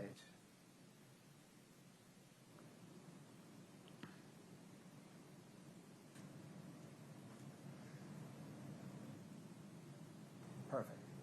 So that shows where, when she gets a $1 million life insurance payment into the account, you then detail where it goes. That's right. And those are all the transactions below it. That's right. And so you can see the money comes in, and there are some expenses for projects. There are expenses to pay debt, figure lending, Green Grass Holding, the One Main Financial. But I can see things that do relate to what I'm thinking are projects like Rocky Mountain Dirt, Home Depot, Lowe's, et cetera, et cetera. And then you see on 6/4/22 those 5 transactions to the Utah State Tax Commission. And especially on the right, Scott, can you see that bottom one? 6/4/2022 Utah State Tax Commission, and go over, and it's $50,000, $342. Thank you, that one. That matches one of the tax liens, the state tax liens that I was talking about earlier. So that's one of them. And those other amounts could be for the other $20,000, or it could be for something else. But one way or another, those are tax payments. Do you see that entry on 6/24/22 to Robert Grossman for $25,000? Yes. Are you familiar with who Robert Grossman is? Yes, he's Robert Josh Grossman. Josh Grossman, I understand, was Kouri Richins' boyfriend during this time.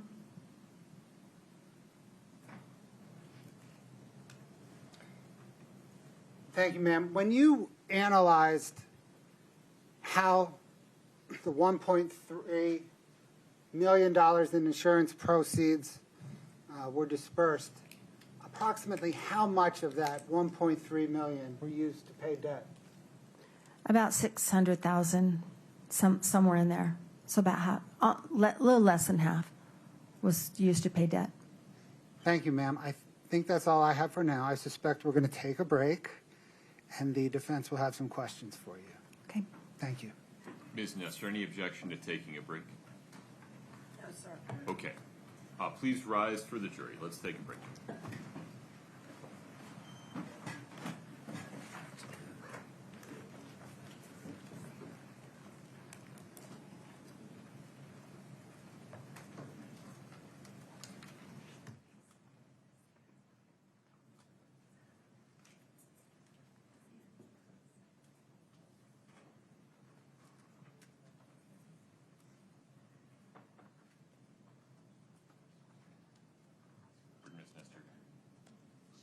What you like? 10 of 3?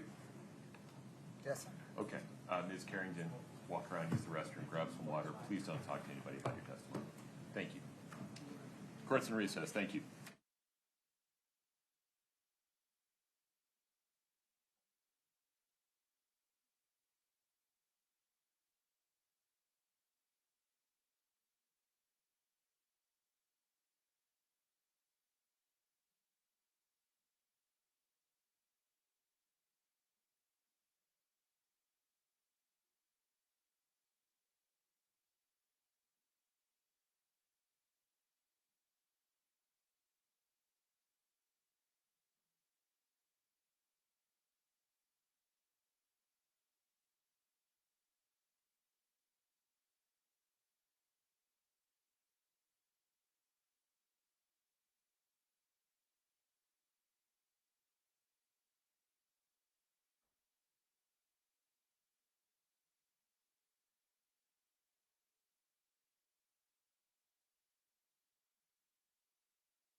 Okay. We're back on the record in 231-500-139. May we invite the jury in, please?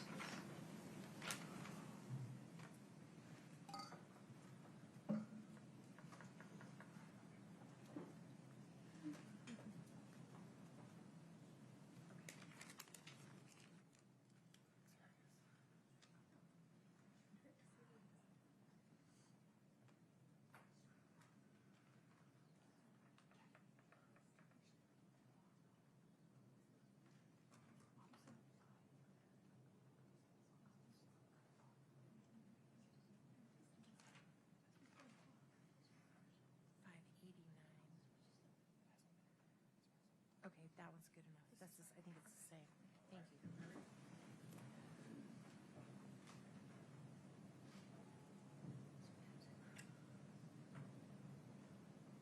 Please have a seat. Thank you.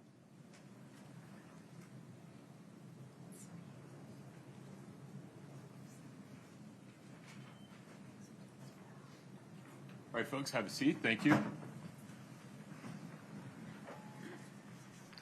Ms. Carrington, you're still under oath. Yes. Ms. Nestor, please proceed. Thank you, Your Honor. May it please the court. Good afternoon, Ms. Carrington. Good afternoon, Ms. Nestor. You and I have known each other for some time. Is that We have. accurate? That is accurate. Okay. So I'd like to talk to you about how you got involved in this case. Is it fair to say that you were brought into this case by the gentleman who was working as a private investigator for the trust for the estate? Absolutely, yes. And his name is Todd Gabler, correct? That is correct. And Mr. Gabler is also someone you've known for a really long time. I have. Professionally, yeah. Right. Well, of course. I should have said that. I'm sorry. And you guys even share office space, or did at one point? No, never. I thought you did. Sorry. And so initially, when you were brought into this case, Eric Richins' family was really your boss in the matter. I wouldn't look at it that way. I was hired by their attorney, Crystal Bowman Carter, after Kouri initiated the lawsuit. That's when I came in. But the work you were doing was designed to assist Eric Richins' family in the litigation. Fair? Fair, yes. All right. And during the time that you were working for the family or the estate or the trust, did you also do some witness interviews with Mr. Gabler? No. You didn't go to any interviews of witnesses with him? No, I didn't. I did not go to any with him. No, I don't think so. No, I didn't.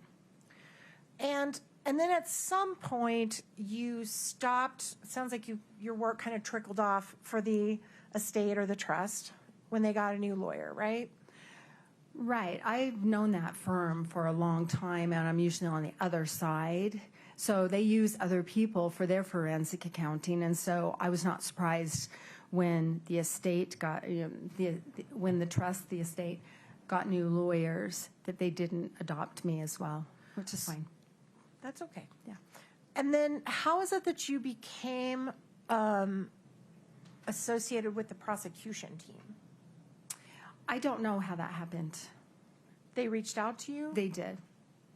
And are you aware of whether Todd Gabler recommended you? I have no idea. And Mr. Bloodworth asked you on direct, he mentioned that they've retained you at your normal rate. Is that right? That's correct. So it looks like you've done quite a bit of work. I have done a lot of work. Binders worth of work. Yes. And so how much have you been paid by the state or by the county? I don't know exactly, but it's probably about $200,000, which is a lot.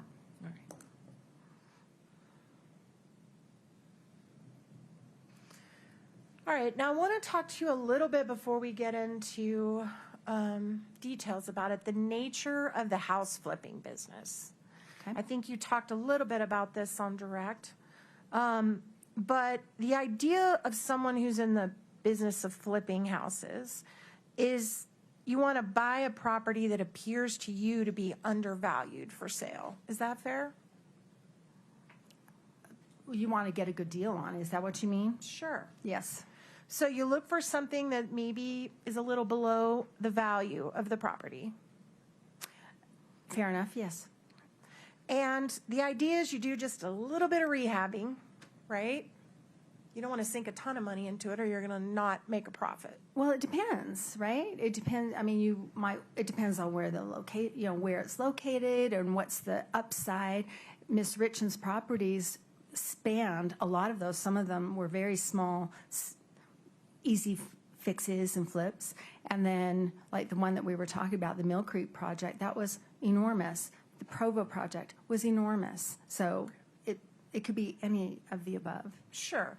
But if you want to make money, the goal is to do as little rehabbing as you need to flip the property. Is that fair? I think that's fair, sure. And as I would say, put a little spit and polish on it and then get it ready for sale, right? Fair enough. Okay. And then the goal is to flip it as quickly as you can for more than you paid for it. That's correct. And enough more that it covers whatever you paid to spit and polish it. That's the idea. All right. And the nature of this business is the goal is to hold that property for as short a time as you possibly can before you flip it. Absolutely, especially because of the way the financing works. Right, and let's talk about that. Okay. So because you know the goal is only to hold that property for just a really short time, you often use what are called hard money lenders, right? That is true. And we did hear you talk about that on direct, but just as a quick refresh, because I think that was 20 years ago, the hard money lenders lend money without all of the formalities that a bank requires to lend money, right? For example, that is correct. For example, the underwriting process is almost nil. And to sound really kind of juvenile about it, it's basically wealthy people that are willing to loan you money short term for a short period of time at a super high interest rate, right?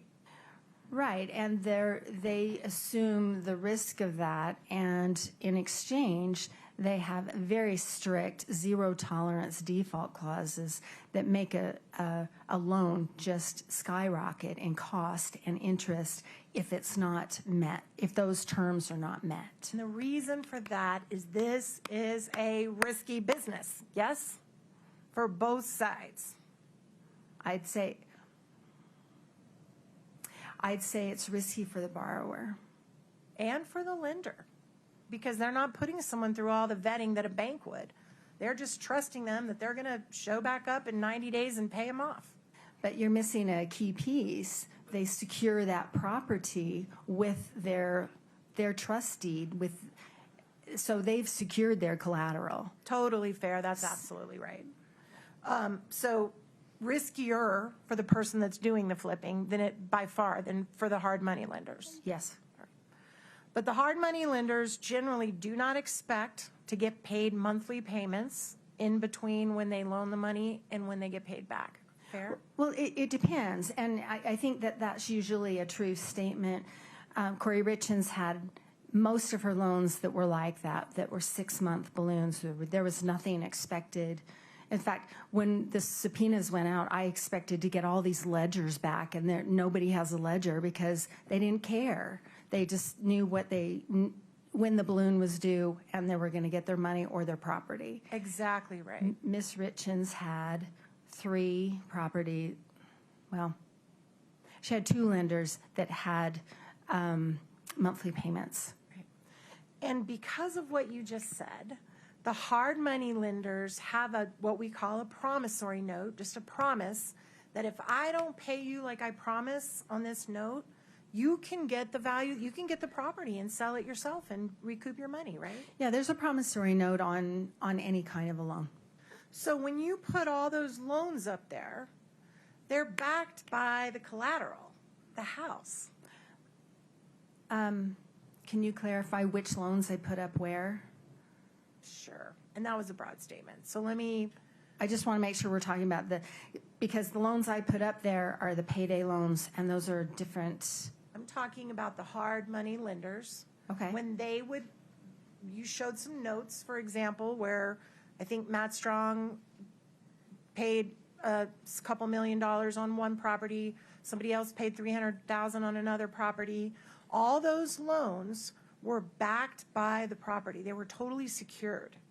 For the first position lender, they're totally secured. The others are secured with the property, with the caveat that they are in second, third, and fourth position. For example, the Midway house, the Legacy Way house, the second, third, and fourth position lenders did not recoup any of their funds on that. Okay, we'll get to that in a minute. Okay.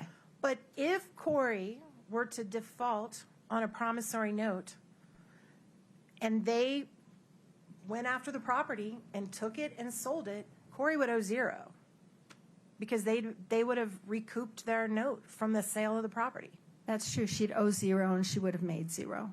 right? But she'd owe zero. That's true. That's true. Yes. Okay. Well, Did you- I'm sorry.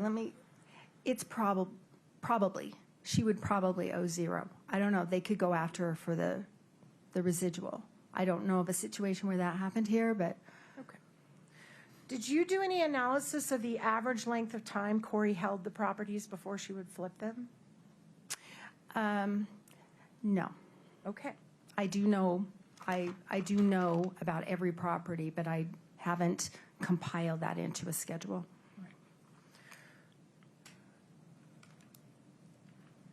Did you mentioned you interviewed, I believe, some of the hard money lenders, is that right? That's right. And prior to Kouri's, actually, let's do this. Prior to Eric's death, every one of those hard money lenders got their money back from properties they gave to Kouri, or properties that they lent money to Kouri on, correct? Let me think about that. Prior to Eric's death. Yes. No, that's not true. There's one of her early projects, I think it's Casperville, where she ended up $28,000 in the hole Okay. on that project. So she walked away with no buyer proceeds from that, and that was not a successful project. And I haven't looked to analyze who got what, but that would be a situation where not everybody got their money back. Do you know whether she made them whole with her own funds or in some other way? I have not seen anything that reflects anything like that. So you don't know? I don't know. No. Okay. So except for one occasion, on all these other deals that were done before Eric's death, all the hard money lenders got their money back from the deals they did with Kouri, plus interest. I would say that's probably true, but I may come up with another one. I try not to deal in absolutes.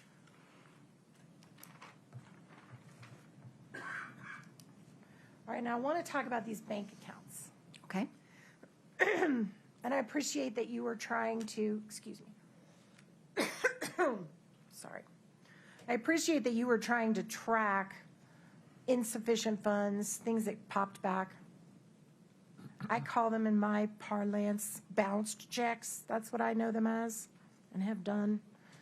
When you were tracking these, did you ever go back and see how or if or when they were made whole? They weren't made whole. Okay. So the bank continued to keep open accounts where $300,000 worth of checks were bounced, and you're saying there's no resolution of that on either side. The bank that sent it, the bank that got it, it's just, they just let her continue to have checking accounts where she bounced over $300,000 in checks. So can I answer your question Sure. with a description? So the Navy Federal accounts really never had any significant money in there at any time that I looked at. So there was no like deposit that came in 2 days later that just missed. There was never an attempt to try and cure that check on the Navy Federal Let me side. stop you right there. Did you ever follow up and find out if Kouri made the person she wrote the checks to whole with another check out of another account in another way? Well, we're talking about a couple different things. The checks that I'm talking about are the ones that she wrote to herself. Okay. She's the payee. So then, can I come back to that question? I'm trying to answer the prior one. Okay, so on the Navy Federal side, no. There was never an attempt to cure that. Okay, but wait, stop right there. On the Navy Federal account, she was writing checks to herself. That's right. So did you track whether she actually put money in the account where she put the hot check, as I would say, to cover it later? Well, and that's what I'm getting to. So she writes a set of checks to herself, and they get deposited into either the K. Richins Realty 6577 or that Kouri 5244. Those checks go in, and eventually,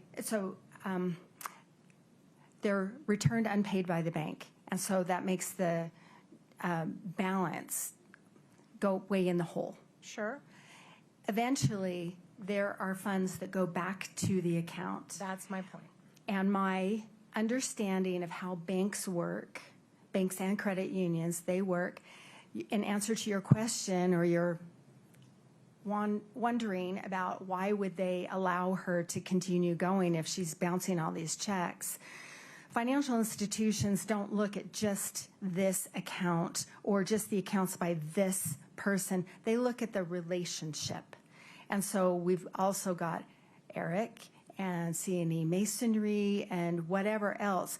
And so they will look at it from a business point of view. They don't want to kick her out because they've got another account that is making them money or is being dealt with differently. So that's the answer to your question, why they wouldn't just cease and desist and kick her out of the bank. Because somewhere in these accounts, there's enough to cover these bounce checks, or they would shut that down. The way you're stating that is not correct, and that's not what I just said. Okay. They will look at the totality of the relationship, and they want to honor that relationship. There's not a scenario in which they would dip into C&E's account to pay Kouri Richins or K. Richins Realty's checks. So that's an important distinction of where I would quibble with what you're explaining. Okay. I never saw anywhere in your myriad of check statements that we went through that there was one where she was a negative $300,000. So those checks were covered. Yes? No, they weren't. Okay. No. Could I please explain what the negative $300,000 is? So it's a simple exercise where I looked at the bank account statements and I just added up the transactions that she tried to pay. And not all of those were paid. A lot of those were returned unpaid. So I'm not making any judgment call. I'm not making any conclusion other than looking at that K. Richins Realty account 6577. That is what she tried to pay unsuccessfully without a fee. And then other funds went into that account subsequently. Right. Every time. Well, eventually, yeah. Okay. That's Yes. it. All right. Now, I also noticed when you're putting up all these accounts, I didn't see any of Eric's. Did you analyze how much money Eric had? I did look at their family account, and their family account, when I'm looking at an account, it's really easy to try and get kind of a cadence or an understanding of how that account is used and the characteristics of that account. The family account, as opposed to the K. Richins Realty and Kouri's personal account, was consistent. It always had a balance. That's where Eric's paycheck went in. Let me stop you right there. Mm-hmm. Apart from Eric's paycheck, where else did all the money from the family account come from? Apart from Eric's paycheck. There were distributions that came in from Eric's work, and there were occasional, I know you've asked me this question before, and Kouri Richins did not put more money into that account than Eric Richins did. Did she put a lot of money into that account? She did put a lot of money into it, yes. And that account was used for family, for paying mortgage, for paying trips, all their personal expenses, right? Not all of them, but that is the family account. That's where the kids' expenses were paid. Not all credit cards were paid from there because not all credit cards were family credit cards. And Kouri was regularly contributing to that account out of her business accounts. I would not agree with that statement. Okay. So we know Eric's paycheck goes into the family account. That's What right. about the other accounts you mentioned for Eric? You said Eric had a separate account. There was a personal checking account, and I had reviewed that initially. It looked like it was squarely Eric's account, and the 5244 was squarely Kouri's personal account, and so I kind of set those aside. She used her personal account for her personal expenses, and he used his for things that appeared to be his. And you do not know the arrangements that Kouri Richins and Eric Richins had as a couple about when they would make money available to each other, did you? I don't. Okay, so how much money was in Eric's personal account? Habitually, there was enough to pay whatever was attempted to be paid from it. I know that my recollection is it had, 10,000, 20,000, something like that. I don't recall it bouncing checks, and I don't recall it going into the negative. Okay, but you did not provide that to the jury to review in terms of assets that were out there for this family? Objection, Your Honor. Based on, Your Honor, can we approach? of course.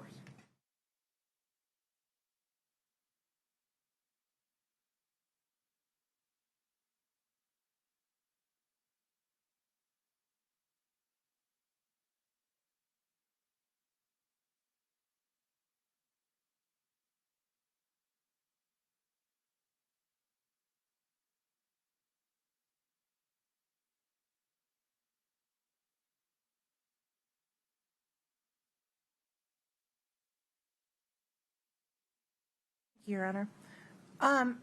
So just to be clear, we have not seen today in the multiple hours of your direct anything about that account that Eric had.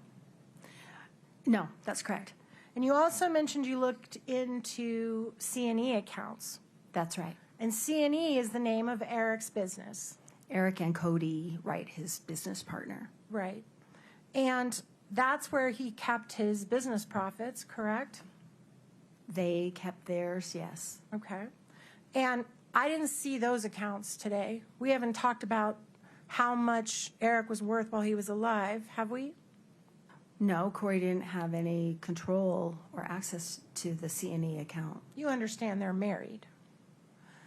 I understand that they're married, but that is not, that's a business account that was shared between two business partners. Okay, but business owners can do something called a draw, right? What's a That's right. draw? Your Honor, objection, scope. Yeah, you're gonna have to help me out. Do you want to approach for a minute?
Okay.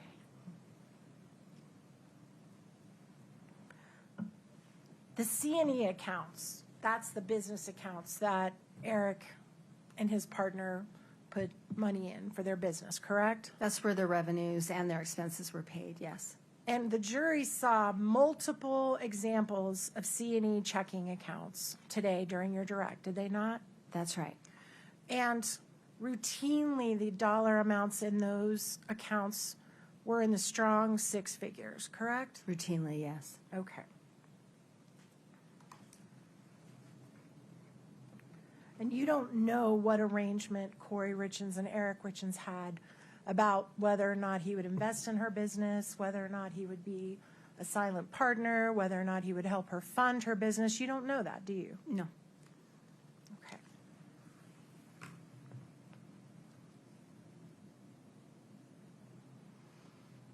All right. I want to talk a little bit about the Barney house, Okay. Chelsea Barney's house. You guys spent a couple hours on that, or about an hour and a half on that today in direct. And as I understand your testimony, Ms. Barney was going to provide $45,000, or did provide $45,000, which you traced all through Ms. Richins' accounts, to Ms. Richins to be used at a closing in the future, correct? To be used at a closing that day. Thought they never had the closing. Well, they didn't. Right. My understanding of that whole text string is that there was this closing that was going to happen imminently, and this was the $45,000 down payment that Chelsea was paying toward the house to then be in her name. Right. And the $45,000, well, strike that. Let me back it up just a little bit so it's not confusing. Kouri Richins Realty had already purchased the Chelsea Barney home prior to all this, correct? That's right. And you went through all the efforts she was making to try, well, let me ask it this way. When it's first purchased, the idea was probably to flip it, right? Like she does all her business. No, She was going to keep it. she was going to keep this one. Okay, but she had hard money lenders the same way she did on her other flip properties originally. Well, remember, she's got those two different kinds. You know, she's got the hard money where she's got a 6-month balloon and she doesn't have to pay anything in between. And then she's got the other ones where she has a due date, a maturity date, and she has to make those monthly payments. This was one of those. And so her original loan was due January 8th of 2022, and that's about the time that this transaction with Chelsea's going on. Okay, and as you explained in your direct, she was trying to shop around for a long-term mortgage to get better terms of the mortgage, right? Right, with David Ige and Excel, she was trying to refinance a few things. Right. And while she's looking for a new mortgage package, Chelsea sends her this $45,000, right? No, I think I could be wrong about this. She had been dealing with David Ige since August and September of 2021. It was right about this time that everything just fell apart because he needed wet signatures from Doreen and he never got those. Okay, And so everything try fell to apart. focus on my question if you can. Okay. While Kouri's looking for a new mortgage lender, a new mortgage package, during the time that she's shopping for people, and you kept putting up all the ways she's trying to get new lending, that's when Chelsea provided to Kouri the $45,000. I don't know. I don't know what she's thinking. I don't know what she's doing. What I can say in response to your question is that I'm aware that she had been dealing with David Ige on a number of properties over a number of months. I don't know who else she might have been shopping, looking for a new loan. I know that she had a deadline and she had extended that loan. Okay, I thought you said she was shopping with Excel. She was. Okay, so that's one person she's shopping for, right? You brought that up. I'm not trying to argue with you. Okay. I'm trying to understand and answer your question. You said she's shopping to all these lenders. I don't know that. I know that she was consulting with David Ige and had applied for a loan to refinance a number of properties through him. Okay. And there were 3 different phases with him trying to get that funding. Doreen was brought in trying to get that funding, and it did not come to pass. Exactly. So the $45,000 was not put in a trust account at a closing firm, right? It was given just to Kouri. That is true. And Wait, please Okay. wait and let me just Sure. ask my Sorry. questions. my apologies. So the $45,000 is given to Kouri, not in trust, not to be held, was given to Kouri, correct? That's right. Okay. As long as Kouri Richins shows up at the closing, whenever it's set, with $45,000, she's complied with her agreement with Chelsea, correct? I suppose that would be true. So if Kouri knows that she's got money coming prior to that closing that will more than cover the $45,000, and she uses the money quickly to pay some quick debt, she still hasn't violated her agreement with Chelsea if she shows up at the closing with $45,000, correct? Your Honor, foundation. Overruled. Go ahead. I- apologize. I believe some of that requires a legal conclusion. I'm not a lawyer, and that's for the jury to decide. If in that scenario that you've described, that would be her kind of floating that money. Right. Just saying, I know eventually I have to come up with $45,000. Right. So in your scenario, okay. Okay. And then what happened before they got to the closing? Do you happen to know? I'm sorry, that's a big ambiguous question. No, I don't. Okay. I don't know what you're after. Do you know whether Kouri was arrested before they were able to do the closing? Kouri was arrested 14 months later. Are you talking about the closing on Chelsea Barney's house? I think what you're asking me is, so Chelsea Barney gave her the money in January of 2022. Mm-hmm. Eric died in March of 2022. Kouri was arrested in May of 2023, coming out of the title company in which she borrowed $95,000, using that home as collateral. Okay. Along with the Roy house that Kouri also owned. And then she used that $95,000 for debt payments of her own. Okay. So is that the closing you're talking about? Yes. Okay. All right. So then I want to talk to you about the HELOC. Katie, can you please bring up 5-89D? This is in evidence, Your Honor. All right.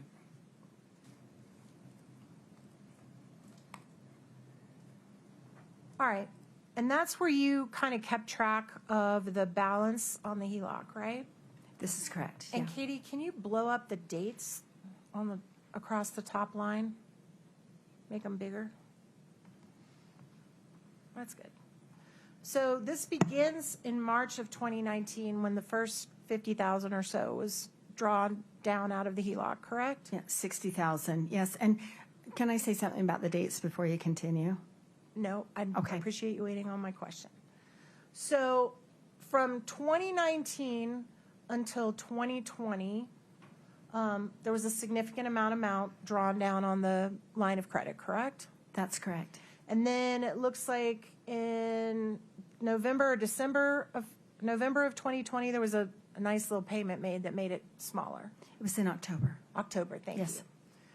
Looks like November on that, but I believe you. If Eric Richins' sister testified that Eric became aware of the use of this HELOC back in 2020, and it precipitated his creation of a trust, would it be fair to say that if he knew about this back in 2020, for the whole rest of that chart, Eric is still utilizing the HELOC, Eric and Kouri? Objection, Your Honor, calls for speculation. Sustained. Is it fair to say that there's no more significant payments made by either Eric or Kouri all the way up until Eric's death? There's never evidence that Eric made a payment. So, All right. yes. So is it fair then to conclude that if he knew about this in 2020 and never made a payment until his death 2 years later, that he was aware of this and could have checked it at any time? His name is on the account, right? Objection, Your Honor, calls for speculation. Sustained. His name was on the HELOC, right? That's correct. So is, in all your experience and your expertise, if he calls the bank and says, hey, what's the balance on my HELOC, and it's in his name, as you said on your exhibit, they're certainly going to tell him, right? Objection, Your Honor, calls for speculation. It lacks foundation. Your Honor. Okay, let me ask it another way. Eric's name's on the HELOC. You put that evidence in yourself, right? Yesterday. That's correct. Yes. As an owner of a HELOC, do you have access to your own statement balance at any time you want to look at it? Yes. Okay.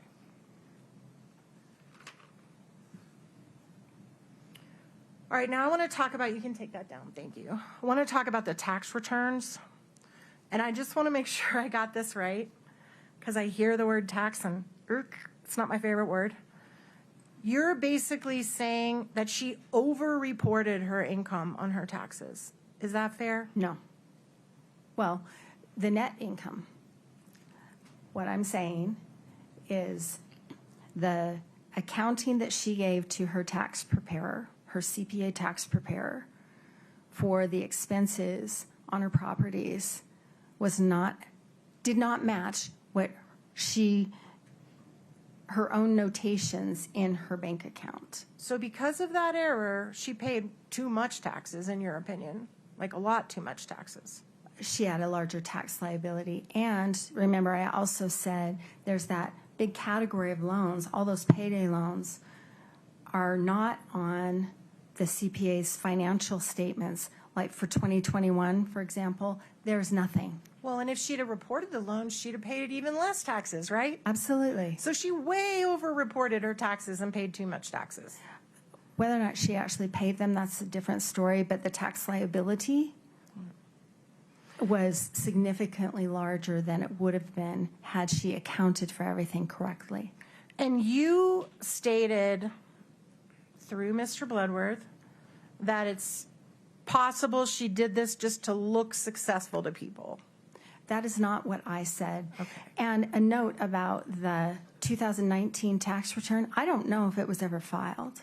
Well, that's a good point. I do know that she prepared it, and she did submit it to the government as part of her PPP loan forgiveness. Did you ever review the packet of information of what she actually did submit to her accountant? Yes, I've looked at every page. And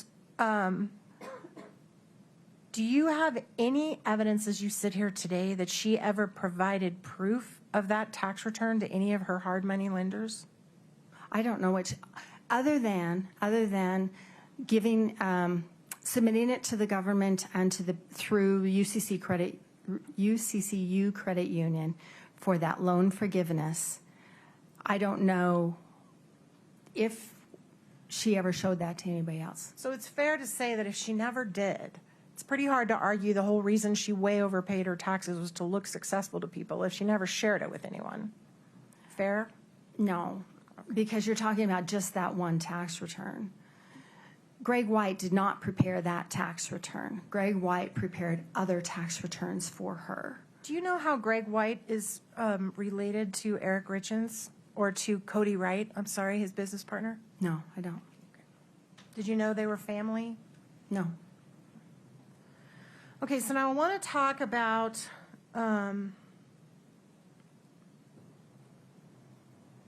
also, just very quickly, because I'm about to wrap up and I don't want to leave this behind. When we were talking about the bank statements that you put on, you don't know, you don't have any personal knowledge as to how Kouri got the C&E bank statements, do you? I do. You know how she got them? Yes, I do. How do you know that? I've interviewed Kouri Wright, and he has, there was a time when, well, there are two reasons why she would have had access to those. Okay, let me stop you. So you're speculating on how she could have gotten them, right? No, I'm telling you what I understand from my work. Okay. Okay, so there was a time when Kouri Wright and Eric Richins, being the business partners, had their wives associated with the back office kind of stuff, you know, doing the books for the business and that sort of thing. And there was a time that those responsibilities were shifted only to Cody's wife and taken away from Kouri Richins. When was that? I'm sorry, I don't recall. I Okay, don't. so stop there. Okay. The statements you introduced today from C&E were all in 2021. Do you know whether or not Kouri had had those responsibilities taken away from her prior to 2021? I don't remember what he said. Okay, so if her responsibilities were taken away from her by 2021, do you have any knowledge of how she would have gotten those C&E bank statements? My understanding is the family computer at the house was actually the C&E, a C&E laptop, I should say. And I don't know if it was the C&E, but it was a C&E. So she could have pulled it off her husband's computer, right? That's possible. Or her husband could have pulled it off his computer and handed it to her. He could have. That would have been a really curious thing for him to do. Okay. But you don't know. No. All right. Now I want to talk about the profit and the taxes, the profit and loss analysis, all of these things that you were doing. Is it fair to say that someone who's not a you, someone who's a me, who barely can balance their checkbook, that we judge our success on what we report to the IRS every year? Did we make money? Did we lose money? Is that fair? 1 second, Ms. Carrington. Cutting calls for speculation, not sure foundation, not sure where we're going, really. I'll give Ms. Nestor some limited latitude. Let's see where this goes, Ms. Nestor. Is that fair that the average person that's not a financial expert, if you said, did you have a good year financially, you look at your taxes and say, yeah, I made money this year? I think first it would be, do I have money in my bank account? Can I pay for groceries after I pay my car payment? Okay. That sort of thing, if you're talking about just the average kind of concerns that a person or family would have, I will say yes, that what you're talking about does play into that. I don't know if that's the first place I would look. I'd look at my day-to-day, but I think I understand what you're saying, and I would say that that's part of it. Okay. Do you have any reason to believe that there was a you, that there was some forensic financial person back in 2020, 2021, 2022, reviewing Kouri's business for her and doing what you've done here today? I doubt very much that there was much of any of that. There's no QuickBooks evidence that I can find. I don't see any. I have not seen any ledgers. The stuff that Kouri Richins submitted to her CPA was on spreadsheets, and it was very, very detailed. It just wasn't correct. Okay. So, and you certainly concede that what you're doing here today is looking backwards in time and trying to analyze things that happened in the past with someone you've not been able to talk directly to, correct?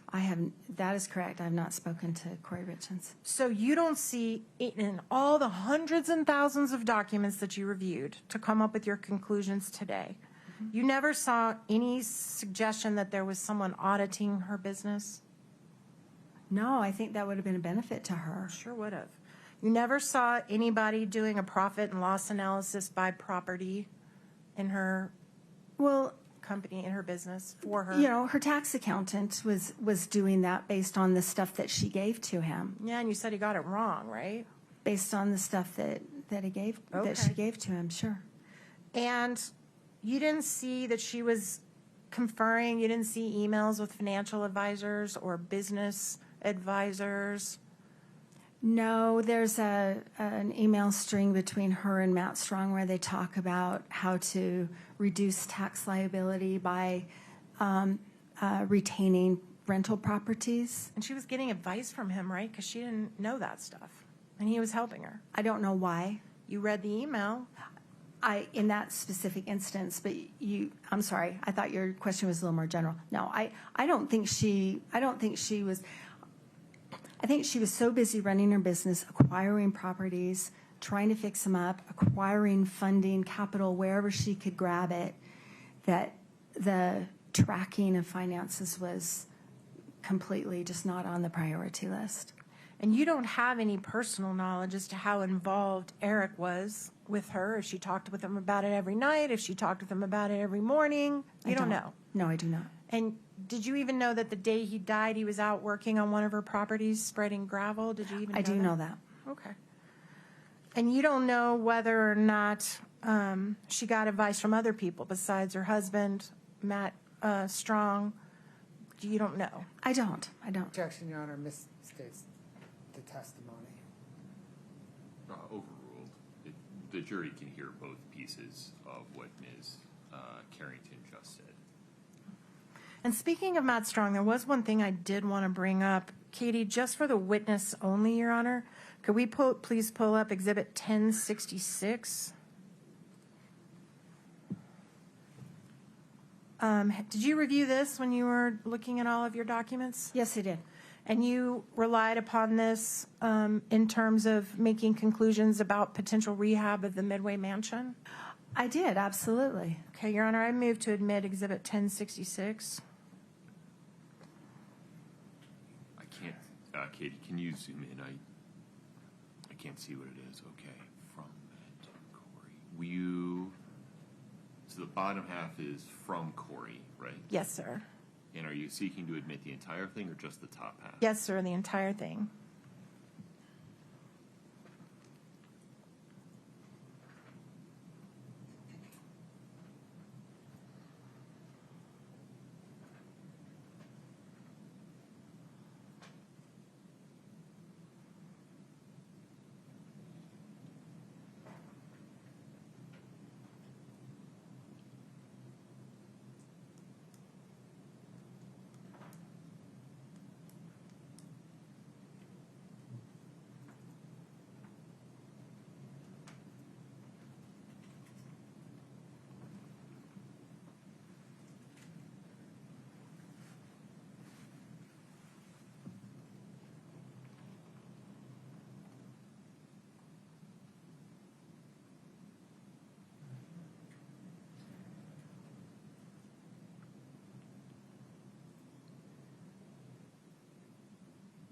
Your Honor, objection, hearsay.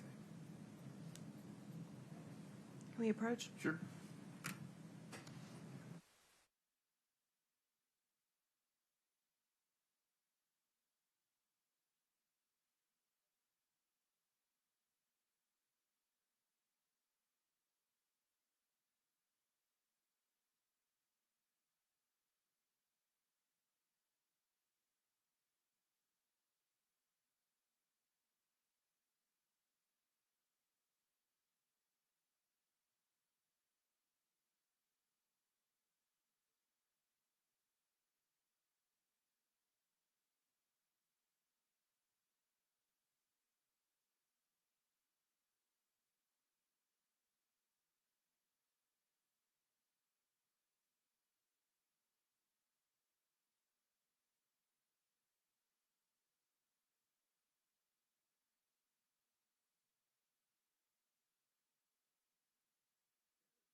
the state's hearsay objection regarding Kouri's side of this conversation is sustained.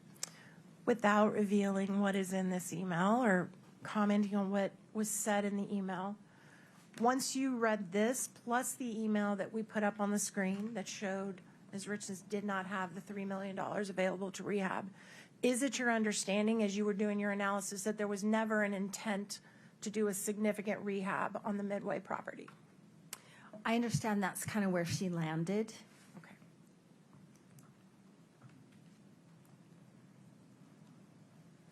Court's indulgence for just 1 minute. I'm very close. No problem.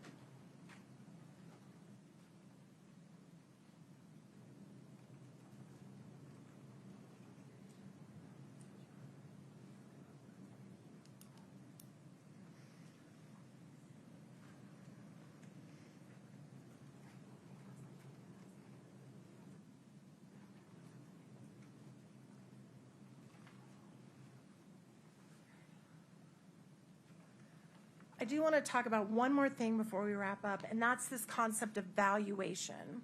Okay. You made a statement that a house is valued at whatever someone's willing to pay it for it, right? That's not just my definition. That's the IRS, and that's Okay. Business Valuation 101. Certainly, if I had 2 houses and I decided I wanted to give you one for a great deal because I think you're great, and I said, you know what, Miss Carrington, I'm going to sell you my house for $5.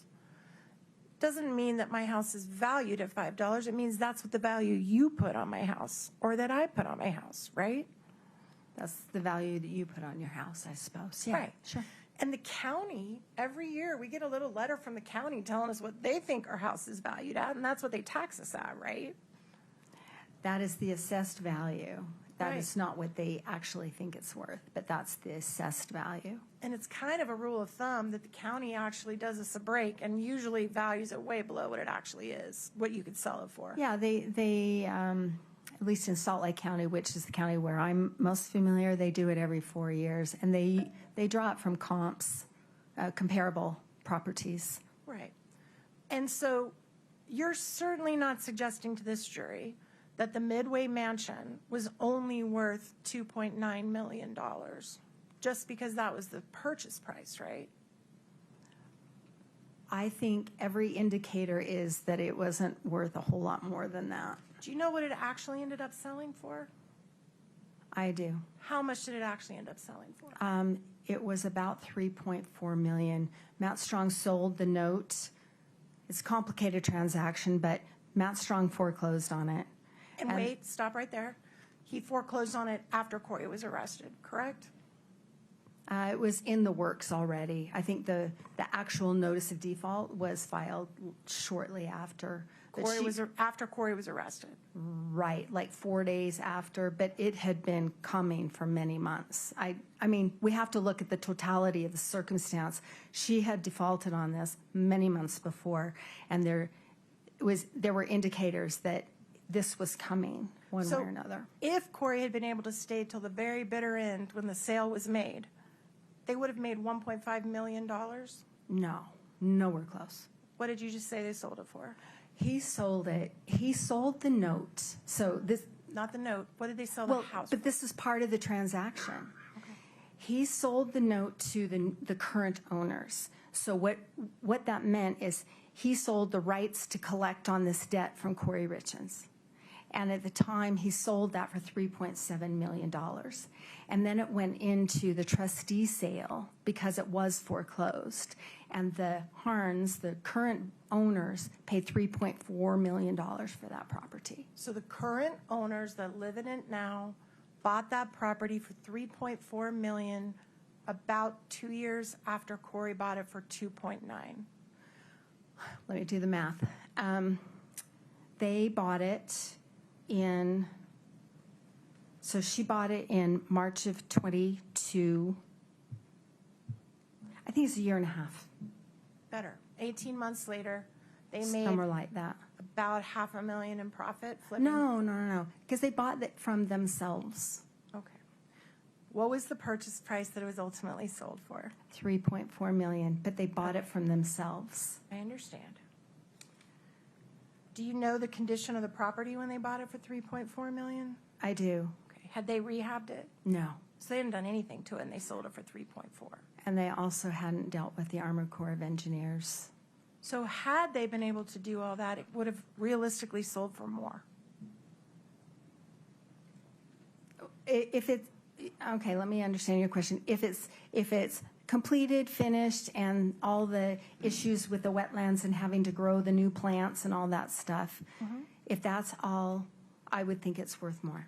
Okay.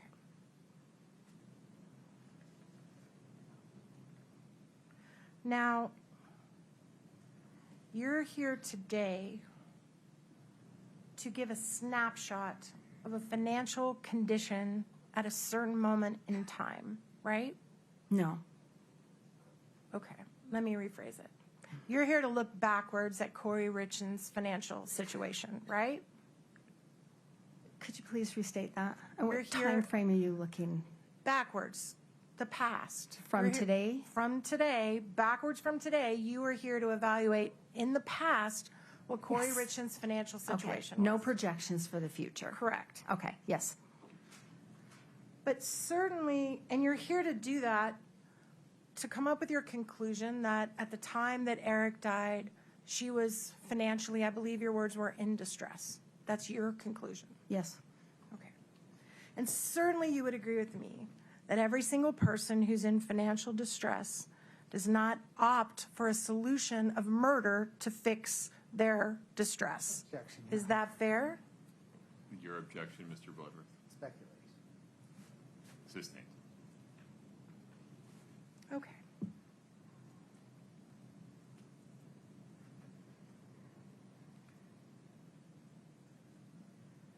If in fact Ms. Richins was in financial distress, that does not, you're not here to say she killed her husband, are you?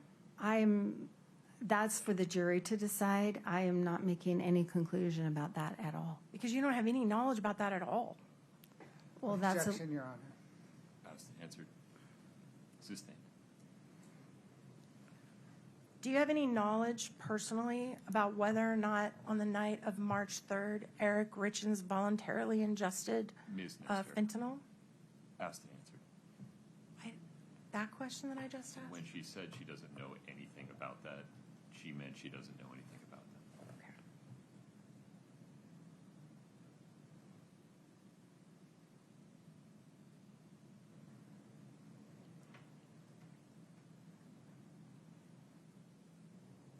And nothing in all the 100 and some thousand pages that you reviewed, did you ever see any statement by Kouri Richins written down to anyone, to any of our investors, to anybody, saying, I know how I'm going to fix this problem. I'm going to kill my husband and then I'll have plenty of money. Objection, Your Honor. Did you ever see any of that?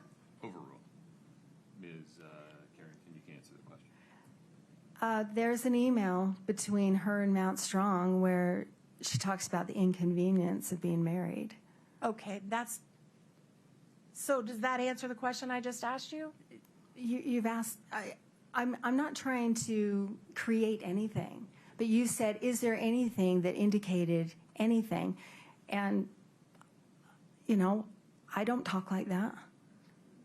So apart from an email that she sent saying it was inconvenient being married, have you ever seen any suggestion in anything in writing that Kouri's financial plan was to collect on life insurance and pay all this money off? Have you ever seen that? To collect the life insurance to pay everything off. No. Thank you.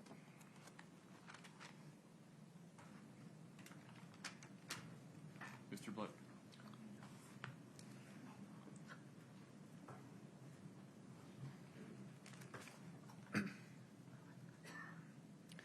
Thank you, Your Honor. Ms. Carrington, in analyzing Kouri Richins and K. Richins Realty's finance, did you see any evidence that Eric Richins or C&E was investing in her business? Not really. There's the Franson Lane house in Oakley, where I can see some checks that were paid, and they indicate a draw. So they're from C&E. They get deposited into Kouri Richins' bank account. And then when she sells that project in March of 2021, that's that big spike in my graph, you know, that orange line that's bumping along the bottom, and it spikes up. As soon as she sells that Franson Lane, the Oakley house, she pays C&E $217,000. That's about what they had paid in. And the memos on the check say, you know, draw number 1, draw number 2, and they indicate that house.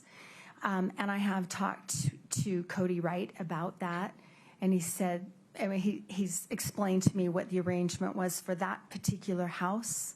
It was related to the fact that Eric had just learned about the HELOC, and he was afraid of losing his house. And so that's why C&E was involved with that particular project.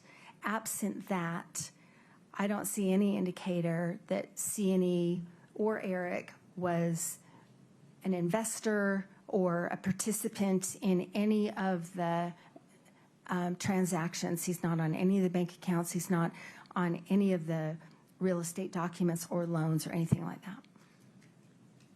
Does the accounting suggest that that C&E money put into the Franson Lane project was a bailout? I don't understand what you mean. A Was bailout that money of- needed to see the project through to completion? It spanned the rest of the project, if that's what you mean. And it was significant, you know. And then they were paid $217,000, which was about. So K. Richins Realty and Kouri Richins got $406,000 from that, and then Kouri got $60,000 in commissions from that project. And then once that hit the bank account, other expenses, let me say that, were paid for that project, and then the $217,000. So whether or not that was a bailout, I don't know if that's how they would term it, but it's my understanding it was not expected as she went. Eric Richins and C&E did not expect to be participating in that project at the outset. It was somewhere in the middle. Other than that Franson Lane project, any other C&E or Eric Richins involvement in Kouri Richins or her business activities? No. Turning back to the Midway Mansion, she closed March 5th, 2022. The value was $2.9 million, but she took out $3.2 million in loans. You said at some point through various trust sales, trust auctions, the house sold for $3.4 million. That's right. And before that, it was foreclosed on. Do you know when it was foreclosed on?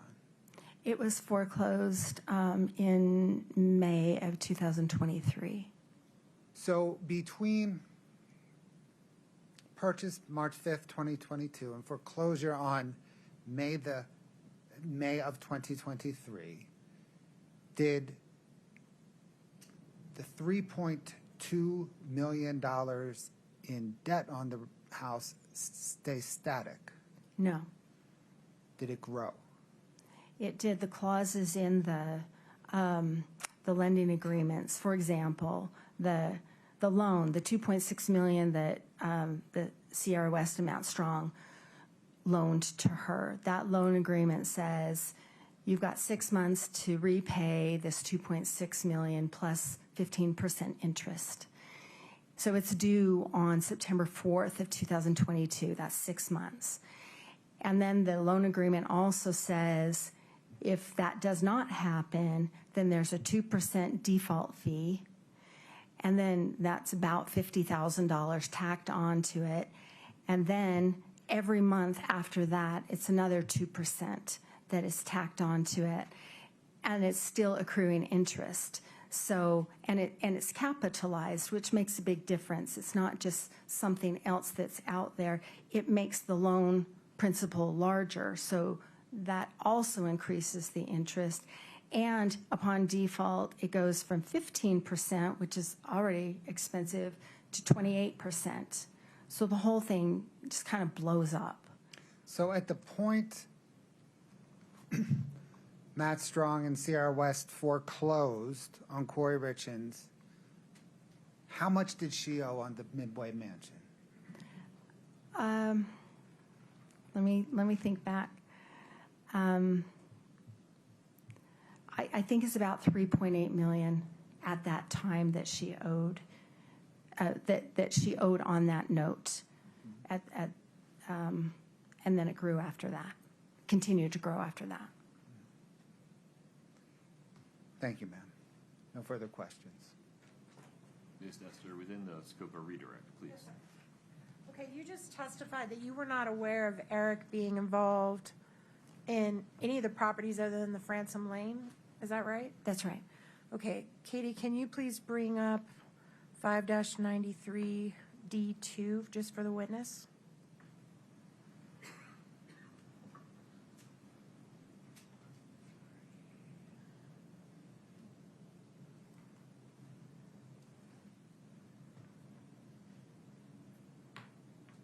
Okay.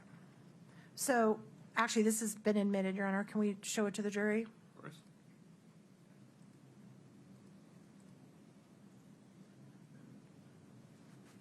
So here you have Eric and C&E Masonry as a funding option for Kouri Richins. Is that correct on your own exhibit?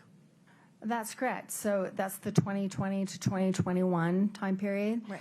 So she bought that Franson Lane project, and she was working on it in October of 2020. She ended up selling it in March of 2021. And so that's why during this time period, that's what I mean. It's the one project. I'm aware of a real estate schedule that she submitted to many of her lenders, and she includes projects that were Fox Lake Investments that are Eric and Cody's, his business partners, and she included them as her own, but they were not her own. Okay, so I'll get to Fox Lake in a minute. Okay. But are you aware that Eric was a lender on the Mill Creek property, that he lent $40,000? I did not see a trust deed or anything, so no, I'm not aware of that. Okay.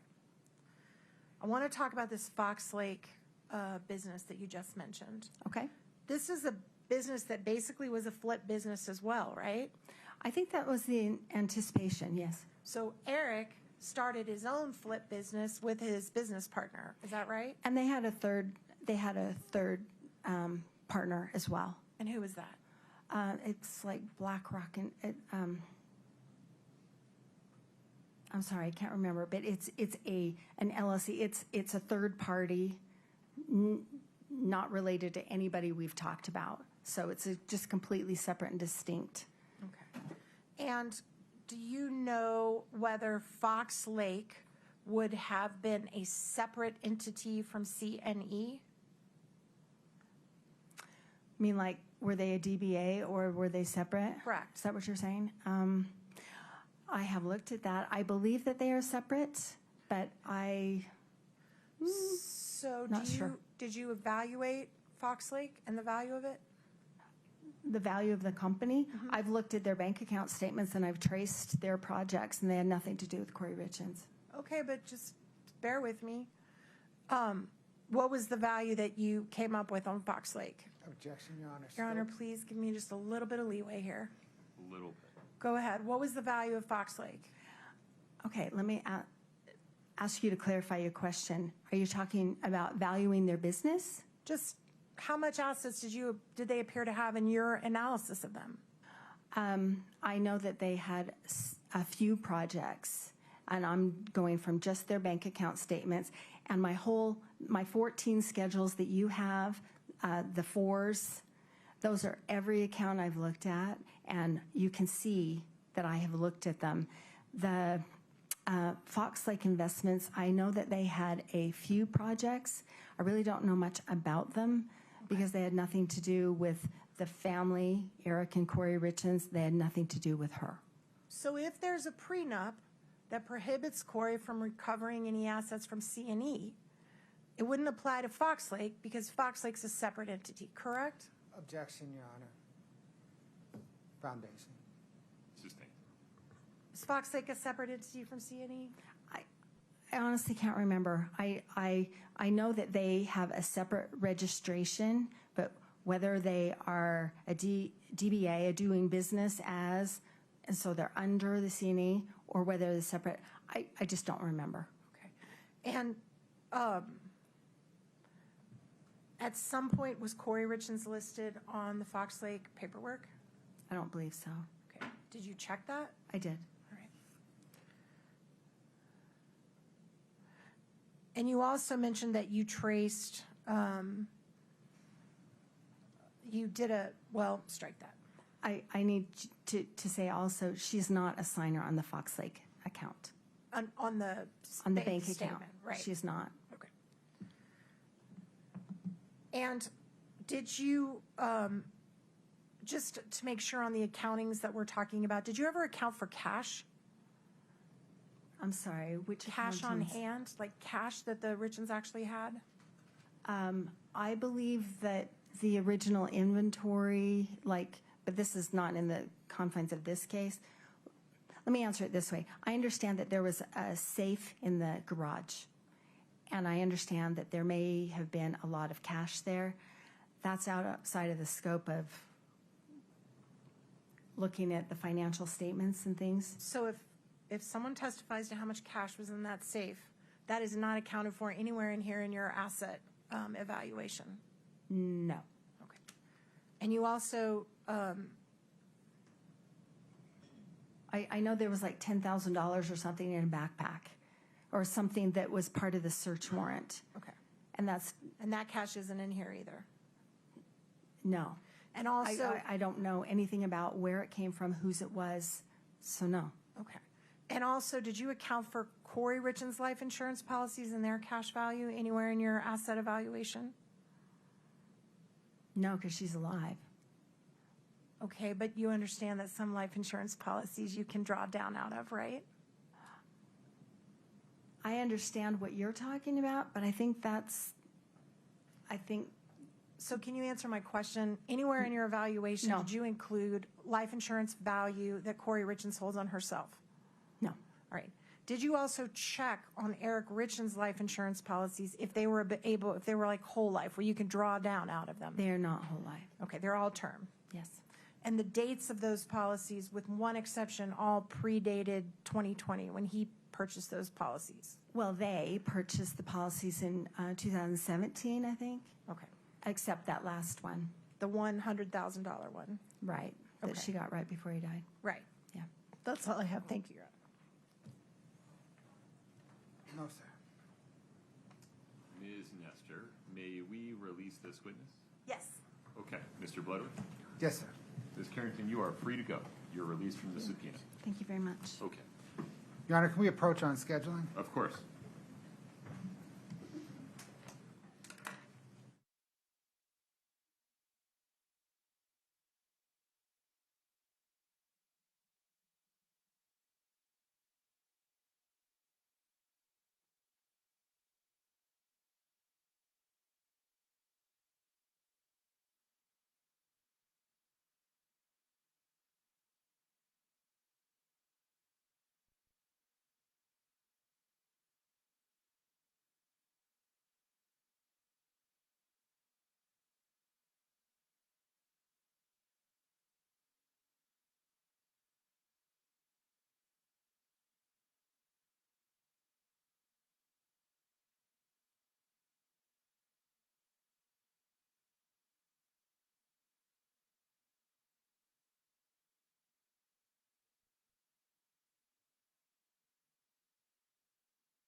Appreciate your patience today. We're going to recess for the day. As noted, we're going to start at 9:30 a.m. tomorrow morning. I appreciate your patience with my calendar. Same warnings. These require diligence, so please be thoughtful. You have to affirmatively avoid any information regarding the case. So please affirmatively avoid watching, listening, or reading anything about the case. Please don't speak about it. Don't let anyone else speak to you about it. And please don't do any research of any kind. See you tomorrow morning at 9:30. Please rise for the jury.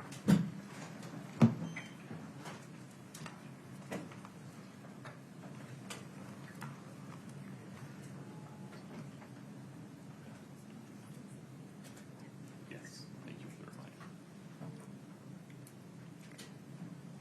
Okay. And you're okay with end of each week? Okay. Folks, have a seat, please. One administrative issue.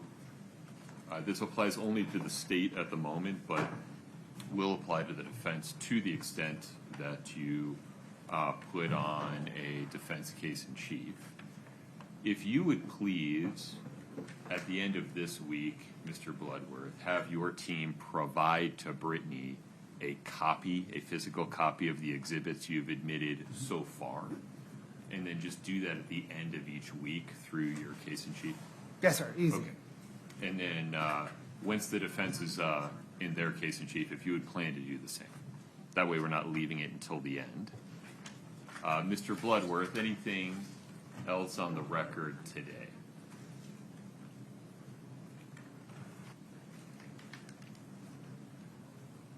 Anything else on the record today? No, Your Honor. Okay. Ms. Nestor, Ms. Lewis, Mr. Ramos, anything else on the record today? No, Your Honor. All right. 9:30 a.m. tomorrow morning. Thank you for your patience. The court's in recess. Yeah, Coach. Of course. What? We're off the record. Oh.